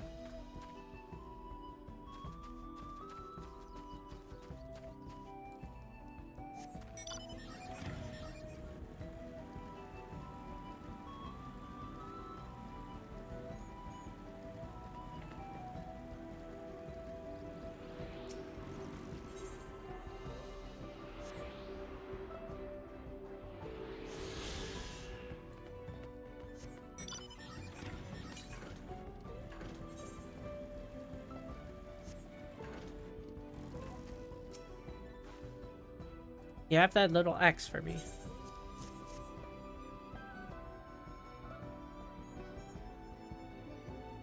Thanks. Now to see what we can get for it. Need their current. Okay. I have to get 15 in each. Oh. You're Miplu, the owner of these fields. I have a mind to trade if you're interested.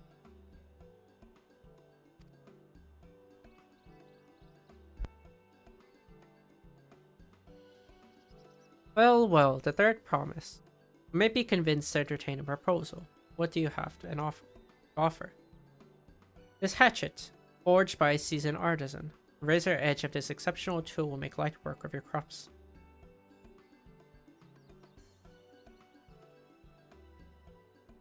The quality is acceptable, I suppose. Offer you a large sack of mate leaves in exchange.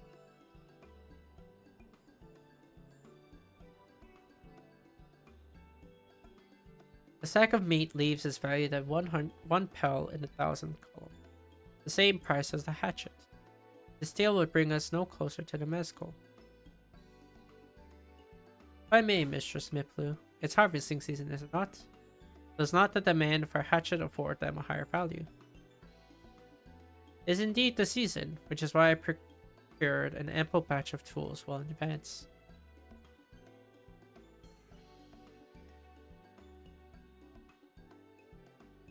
We've missed the window for demand.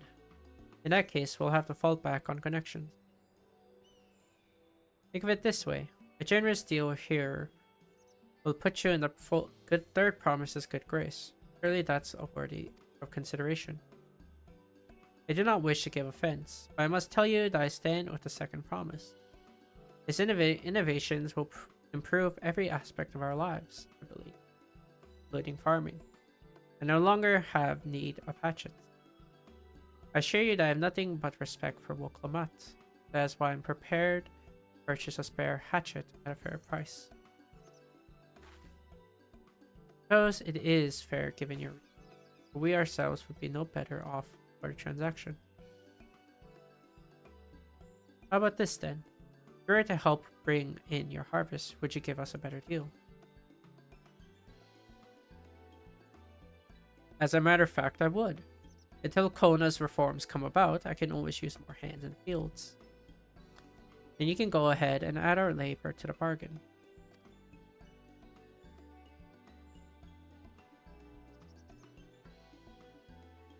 Added value to tip the scales. But I've forgotten one. You can rest here if you like, Mob. Tulky and I have mate together. Oh no, I'm helping too. Off to the fields then. Remind you pick the healthy leaf. I'll take 5 good bundles.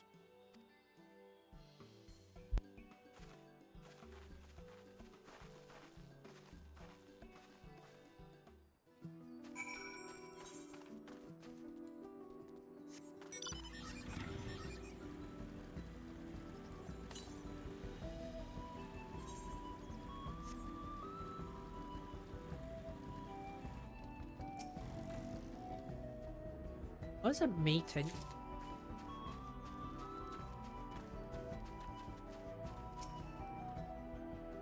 That's some kind of herb.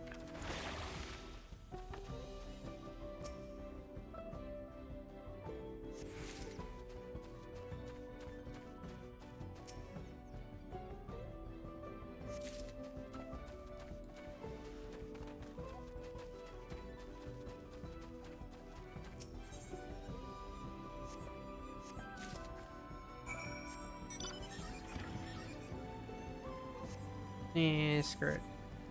Help here.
Yeah, looks like fates are still on.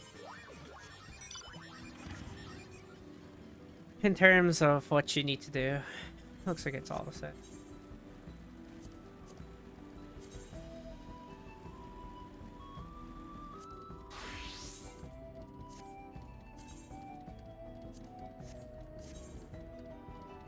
Balance gauge hasn't changed.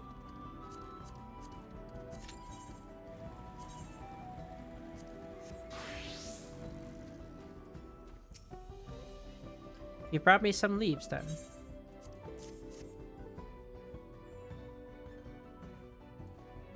An acceptable harvest. We'll see how your companions fared before I make any decisions.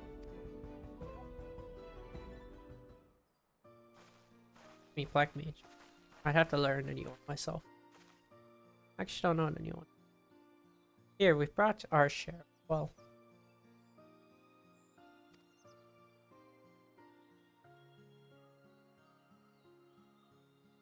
Thank you, Third Promise. This is more than enough to hold up your end of the bargain. Now it's time to honor mine. After adding the value of your labor to the price of the hatchet, I'm prepared to offer you a full sack of our highest grade mately.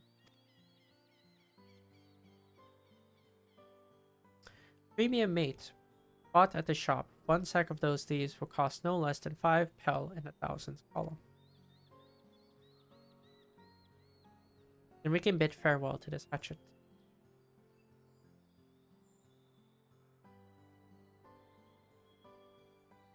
I'll give it a good home. Talk of the contest aside, I'm glad we could come to a mutual agreeable trade. As am I. All the best with the rest of your harvest.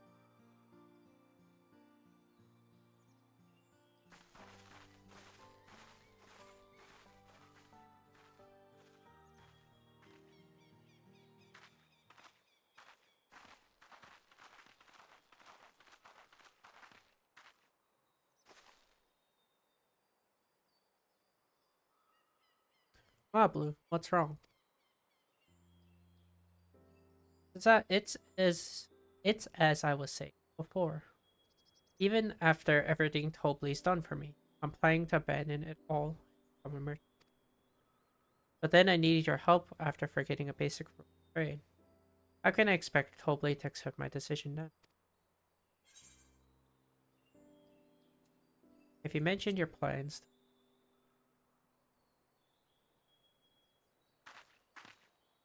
not exactly. I wanted to prove I could succeed as a peddler before I declared my intentions. I seek to follow in my father's footsteps, but not because he expects it from me. I want to preserve Thrall's peace, and becoming Dawntrail happens to be the best way to do it. You should live a life of your own choosing, and I would be surprised if Tobley held the same opinion. Talk to him. You're right. Better find out for sure than worry over what he might say. Thank you for the advice.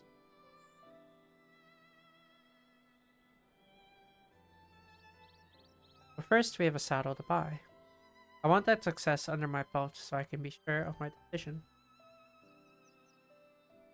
What's next then? We try to trade our tea leaves for something halfway to 10,000 hell. No, I think we're close enough now. I say we go straight for the premium mescal. Bargain our way into double the value, eh? Think you can do it? Trust me, I will make this trade work. I admire you, Third Promise. That you're holding your own against such strong competition for the throne is inspiring. Oh. Am I really holding my own against Kona and Sorolja?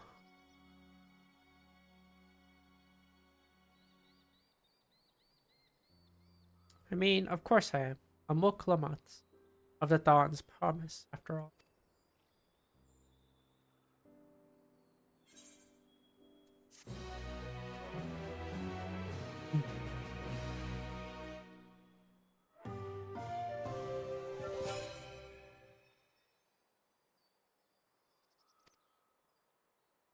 Are they gonna do more of this trade thing? Why'd they make a whole UI for this? Maybe there'll be more to this trade thing. I guess I'll see. Before we go, let me give you the meat. I don't want to risk proving Aaronville's point.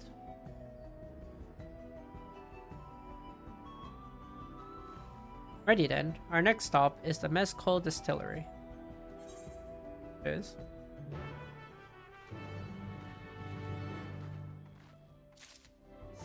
Back in the town. Oh, actually, no. I didn't know that.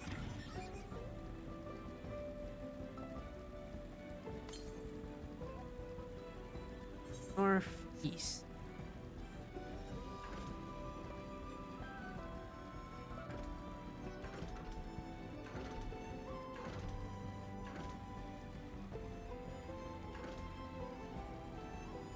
Coffee.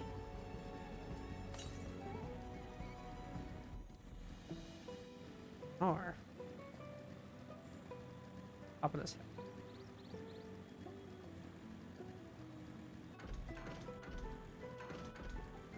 Oh, let me climb. Oh. I don't know. Man.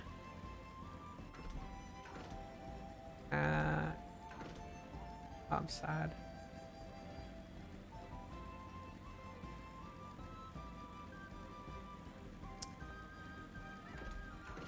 Maybe that was climbable, but eh.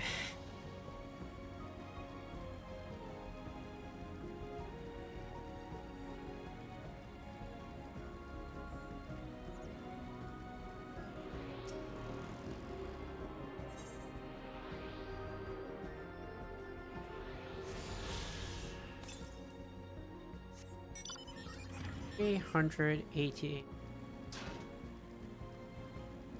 Oh.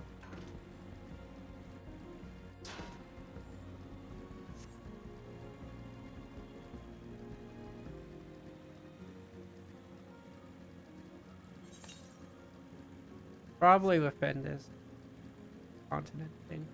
Little landmass. Maybe it's at the edge. Not quite sure. Sounds like. Looks like.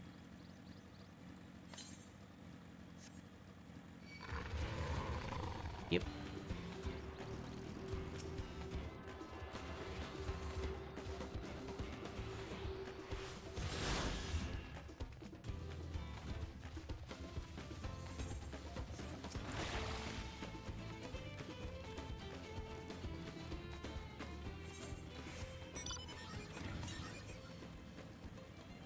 South what? Probably like somewhere past this. I don't know how to even get somewhere past it. Don't worry about it now. I could say come back later.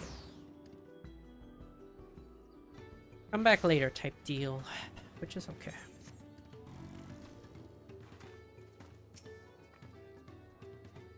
We'll want to speak with a man by the name of Gobley. Even among his fellow distillers, regarded as a master of the craft. He knows the value of his product, so if we're to convince him to trade for twice what the leads are worth, we're gonna need targeted information. It means asking around and taking in gossip. You could talk to people here in the distillery, Tulky. Perhaps Woklamat could do the same at the village entrance. Meanwhile, I'll head to the north side and see what I can learn.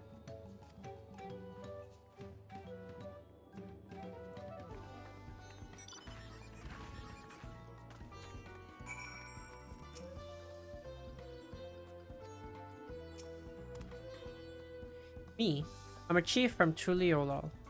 I've often come here to buy Gobley's mezcal, the finest in Tural, according to my customers. He always brings out a jug during our dealings, but I can't handle the stuff too well myself. I take small sips, not wanting to be polite, you understand, but still end up so addled as to agree to whatever price he quotes me. It would be nice to have less potent refreshment during such conversations. Else I might have to seriously reconsider our rate.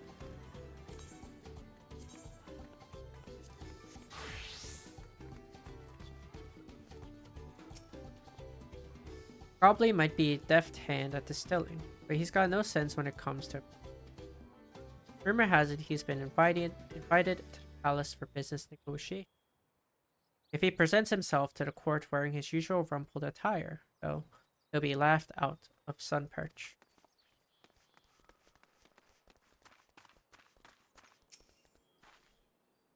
There's not much I can say about Gobbly, but I can tell you what Gobbly's been saying. The other day he was muttering about monsters prowling around Agave Jaws. That's a field where they gather ingredients for mescal. Their presence has made it harder to procure said ingredients, and thus driven up the price of his products. A boon, some might argue, but it's hard to celebrate when it affects the work it does. You can't really bring joy to the people if you can't keep making it.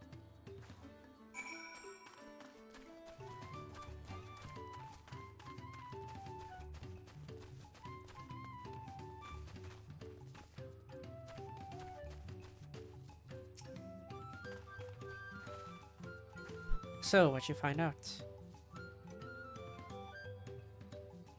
Oh, we can make use of all those tidbits. This deal is good as sealed. As for me, I found out where Gobbly is working. There's a millstone at the top of the slope behind the distillery. You go on ahead, I'll bring Waklama.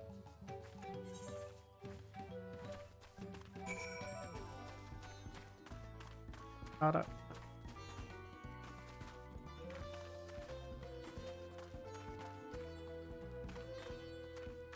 Is it up there or is it up this ramp?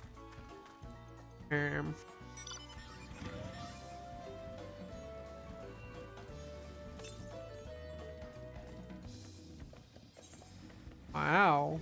He just has an alpaca to do. Alright. You have business with me, madam. Why don't we talk down below so as not to distract alpaca from his work?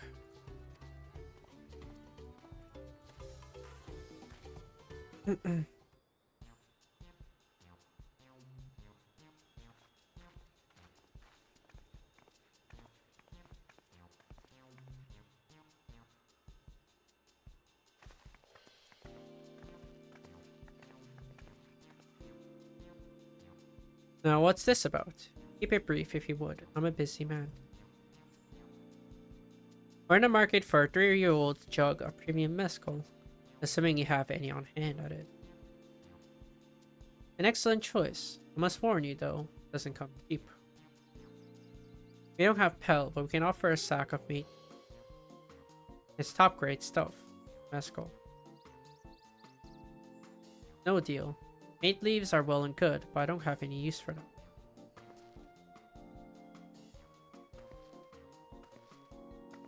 No deal, just like that. Still, I hate to send you away empty-handed. Why don't we sit and chat a while over a cup of mescal?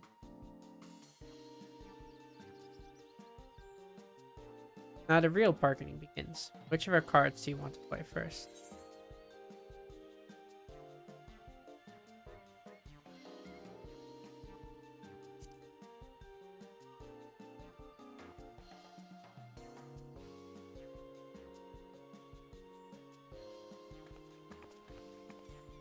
I appreciate your hospitality, but I'm afraid I can't hold my drink. I've heard one of your regular customers, a Hubigo chef, is the same. Seeing as not everyone can enjoy mezcal, I wonder if you might benefit from having other refreshments to offer. Something like meat tea, for instance. And brewed from the finest leaves, of course. Ah, you're right. Absolutely right. I noticed a growing reluctance on the part of my Hubigo friend. I did not realize I myself was to blame. I must endeavor to be a better host. Still, even with the added value in mind, no sack of leaves is worth the mezcal you're after.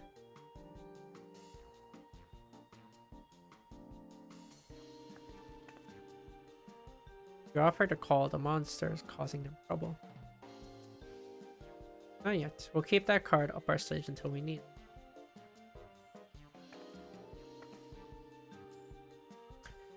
As expected, you're aware of the rite of succession currently taking place. That's why the third promise had graced us with our presence.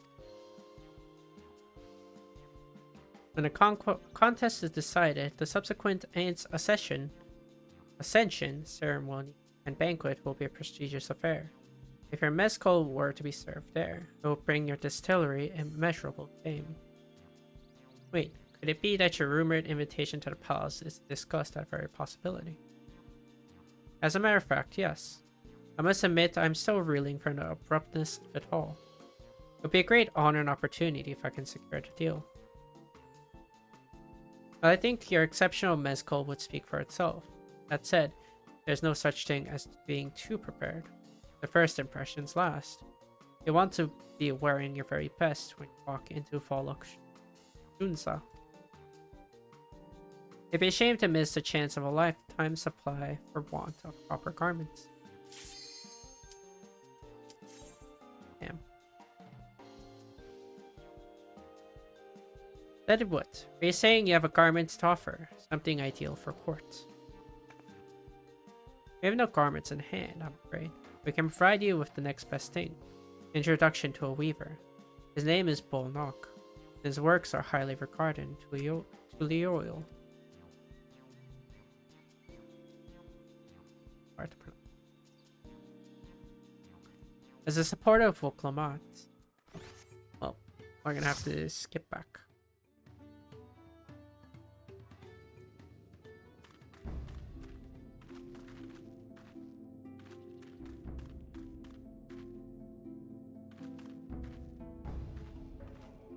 Where are we? Oh, upper bow. Oh, my portrait broke.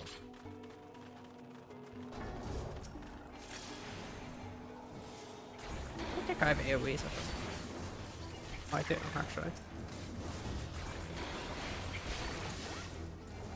Gain on 2, I forgot. This is gain on 2.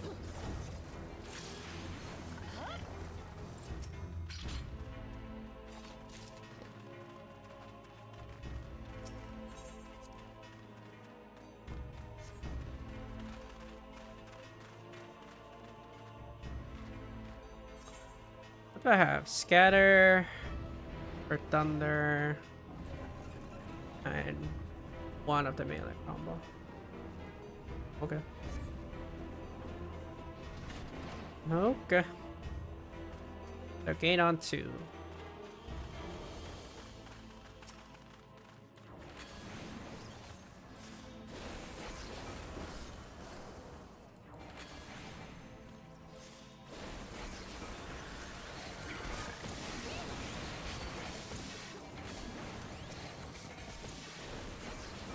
I have no way to balance mana. That's kind of funny. Why'd they make it so? I have no way to balance mana at all.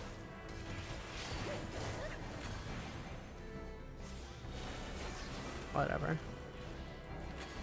I mean, I'm forced to unbalance mana. Unless I want to just not use a gain on. I guess you could do that too, I got. Just be losing value for fun.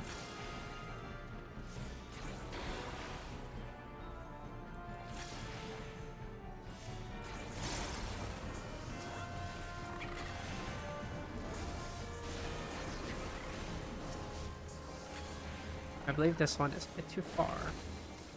No.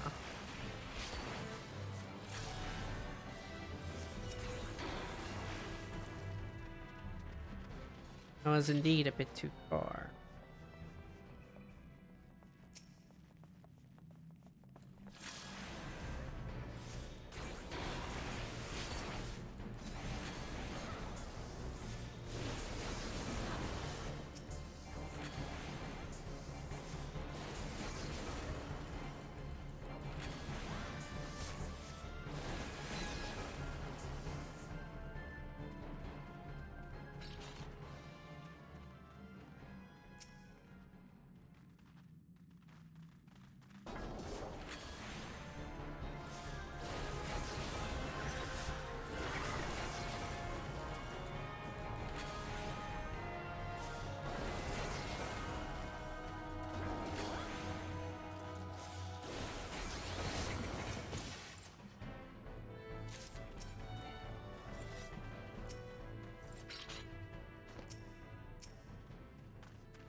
Oh, they got the other one.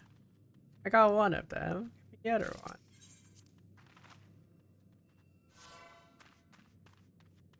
Where's our rogue? Why haven't our rogue? Where'd they go? Oh well. Haven't our rogue friend?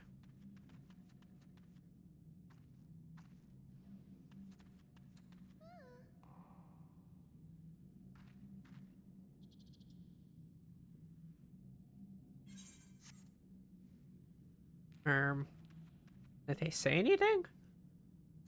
Oh, I don't think they did. I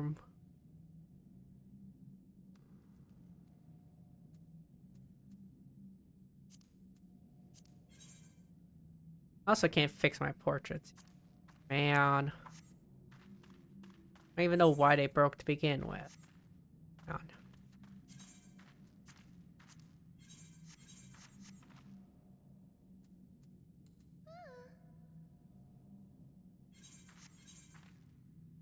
They're just not walking.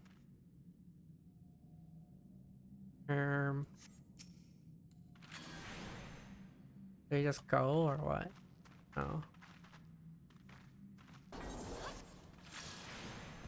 I mean, we can't stand here forever. That's...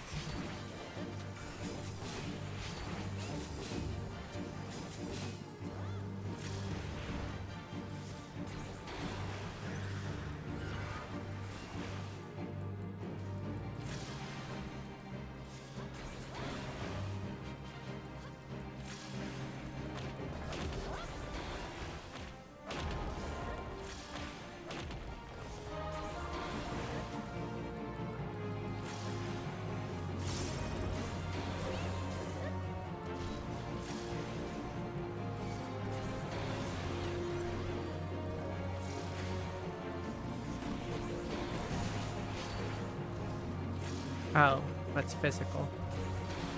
Very interesting.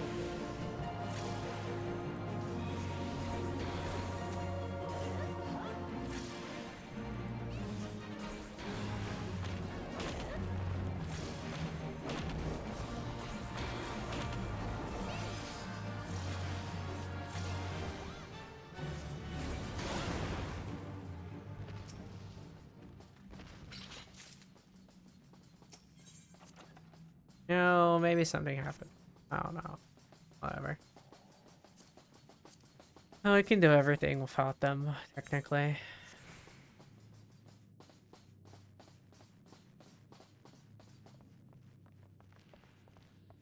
It is what it is.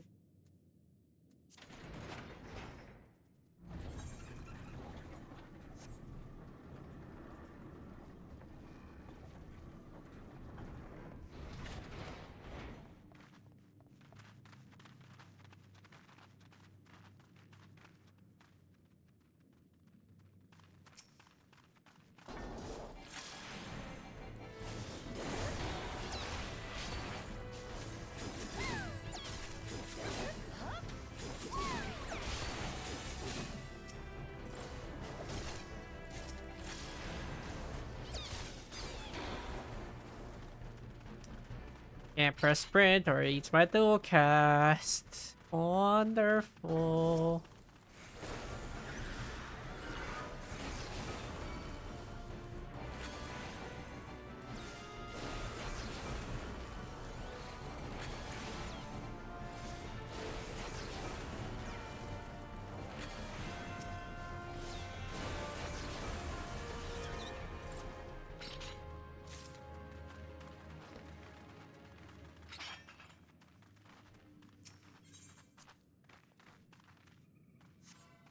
Hit the button. Thanks.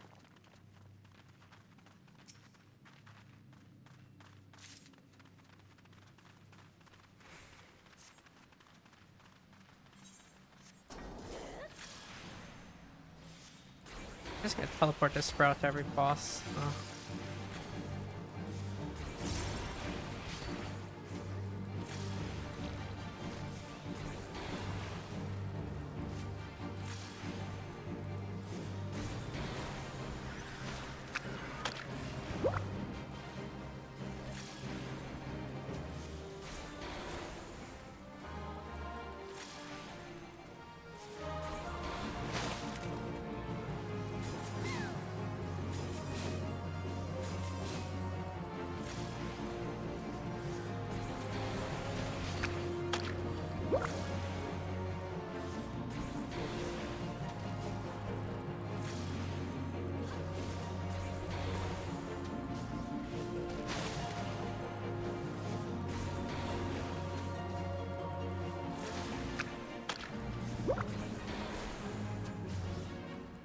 Why are you running away from me? Doesn't AoE anyways, man. Let me just auto attack. Oh, like a little choke attacks in. Let me just auto attack the boss. It actually does substantial damage here.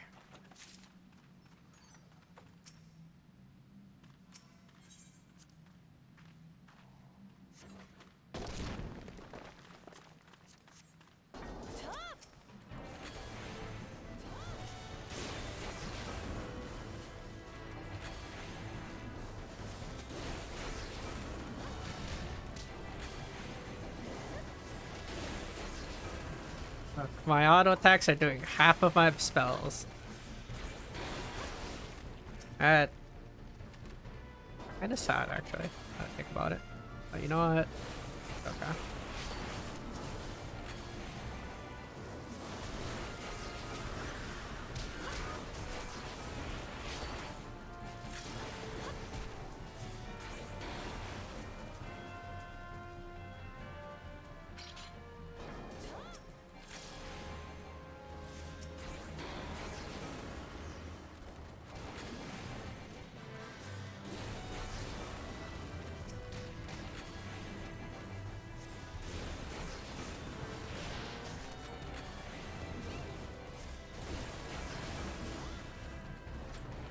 Oops. Well, I'm dumb. Didn't mean to. A word. Didn't mean to. An A.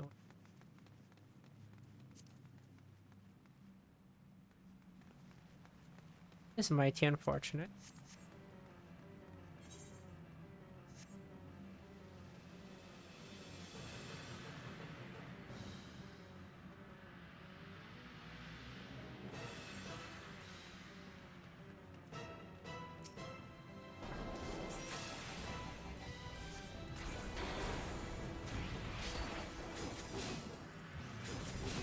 Well,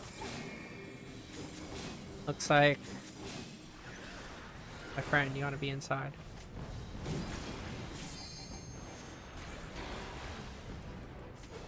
No, I truly hope this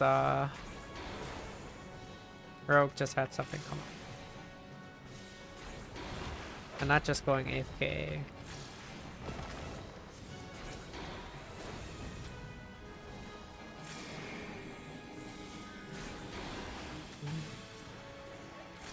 I'll just assume they're paper room.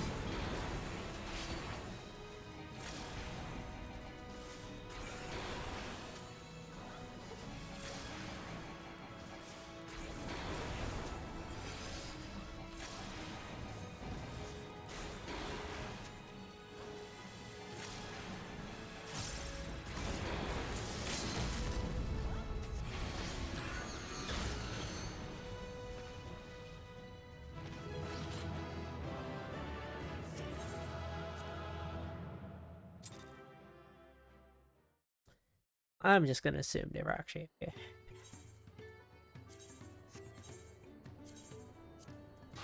And they didn't have any ill intention or life. Anyways, back to our dialogue. Talk about a weaver. We got a lot of skipping to do.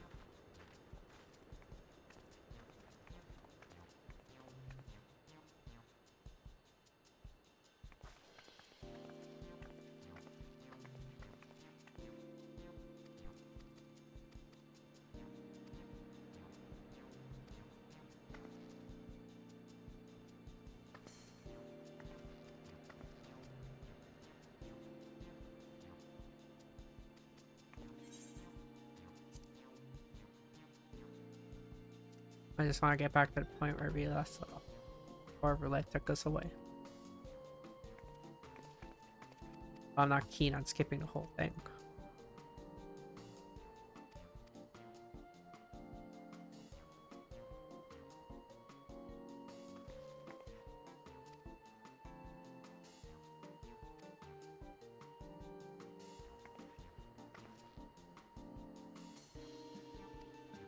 Almost.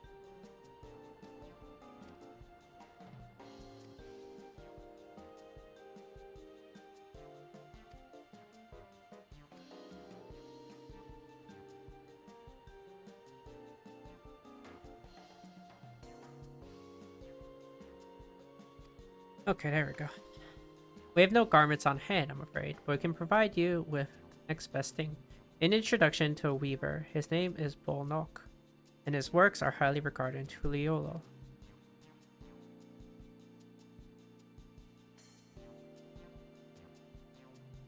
A supporter of Wulklamat and keen observer of palace politics, he will doubtlessly be happy to guide you in the selection of an outfit to fit this school occasion. That's certainly a tempting proposal, and one of which I should like to take full advantage, but the scales still aren't quite balancing.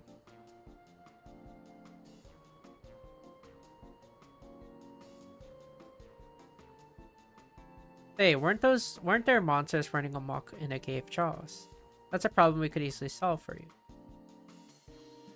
Truly, I'd be most grateful for your immediate assistance. I was resigned to hiring sellswords to clear them out. Factoring in that saved expense and introduction to a trusted weaver, this shipping out could be a sound bargain. Alright, you have a deal. Yes, I need you to come around. Give us a moment. Tulky and I will take care of those prowling nuisances. In the meantime, I will use the time to pen an introductory letter to Polnok. The fields you're looking for are just north of Wachon Pillow. Be safe.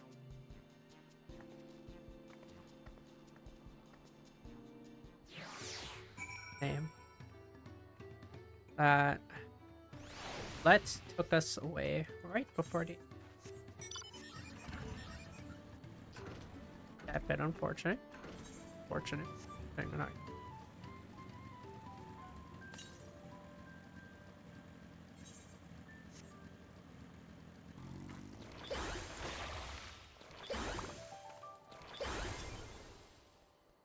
That should be a cave jaws just over there. This will go faster if we split up. Come and find me once you've finished clearing out your share of the pests.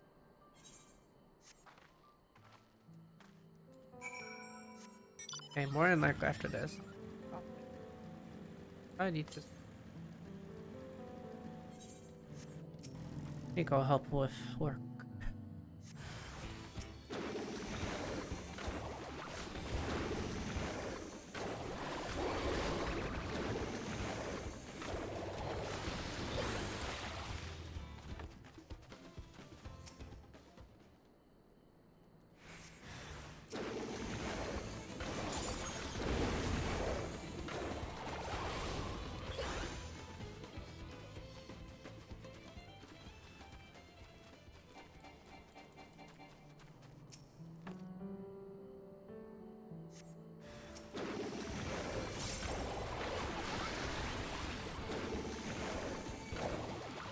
Some of these so tanky.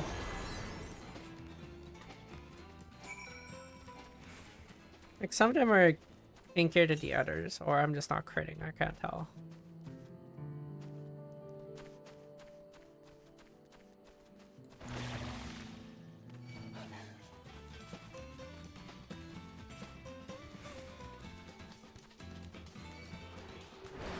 Fine.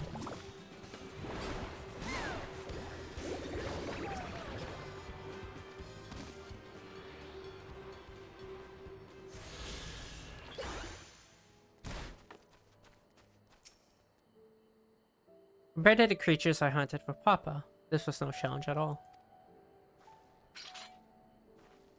Come on, let's head back to the distillery. All that's left is to give Mabu the sack of leaves so she can seal the deal.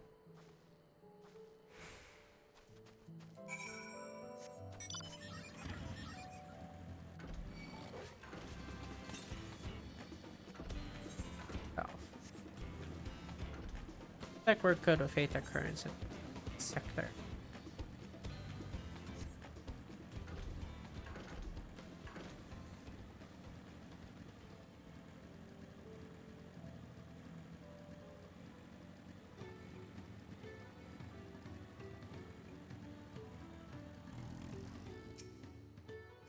Those monsters were no trouble for you, it seemed.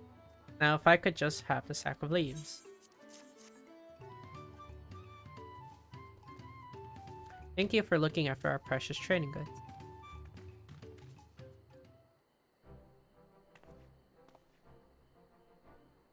Your monster problem has been resolved, Master Gobley. Here are the mate leaves and written introduction to Full Knock, as agreed.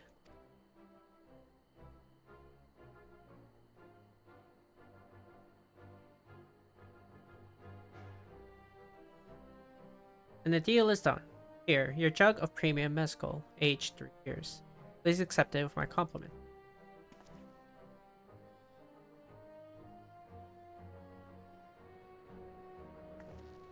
Yes, we finally have the mezcal. Great work, especially you, Mavlu. You're the one that inspired me to come this far, Third Promise. Let's not celebrate until we have the saddle in hand. Mavlu, is it? You drive a hard bargain, young peddler. I look forward to doing business with you in the future.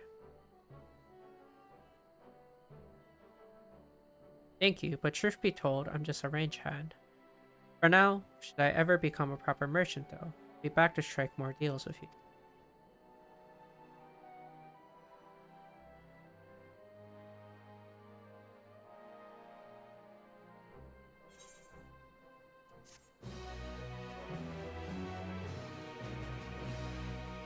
Alrighty. We traded up to 10.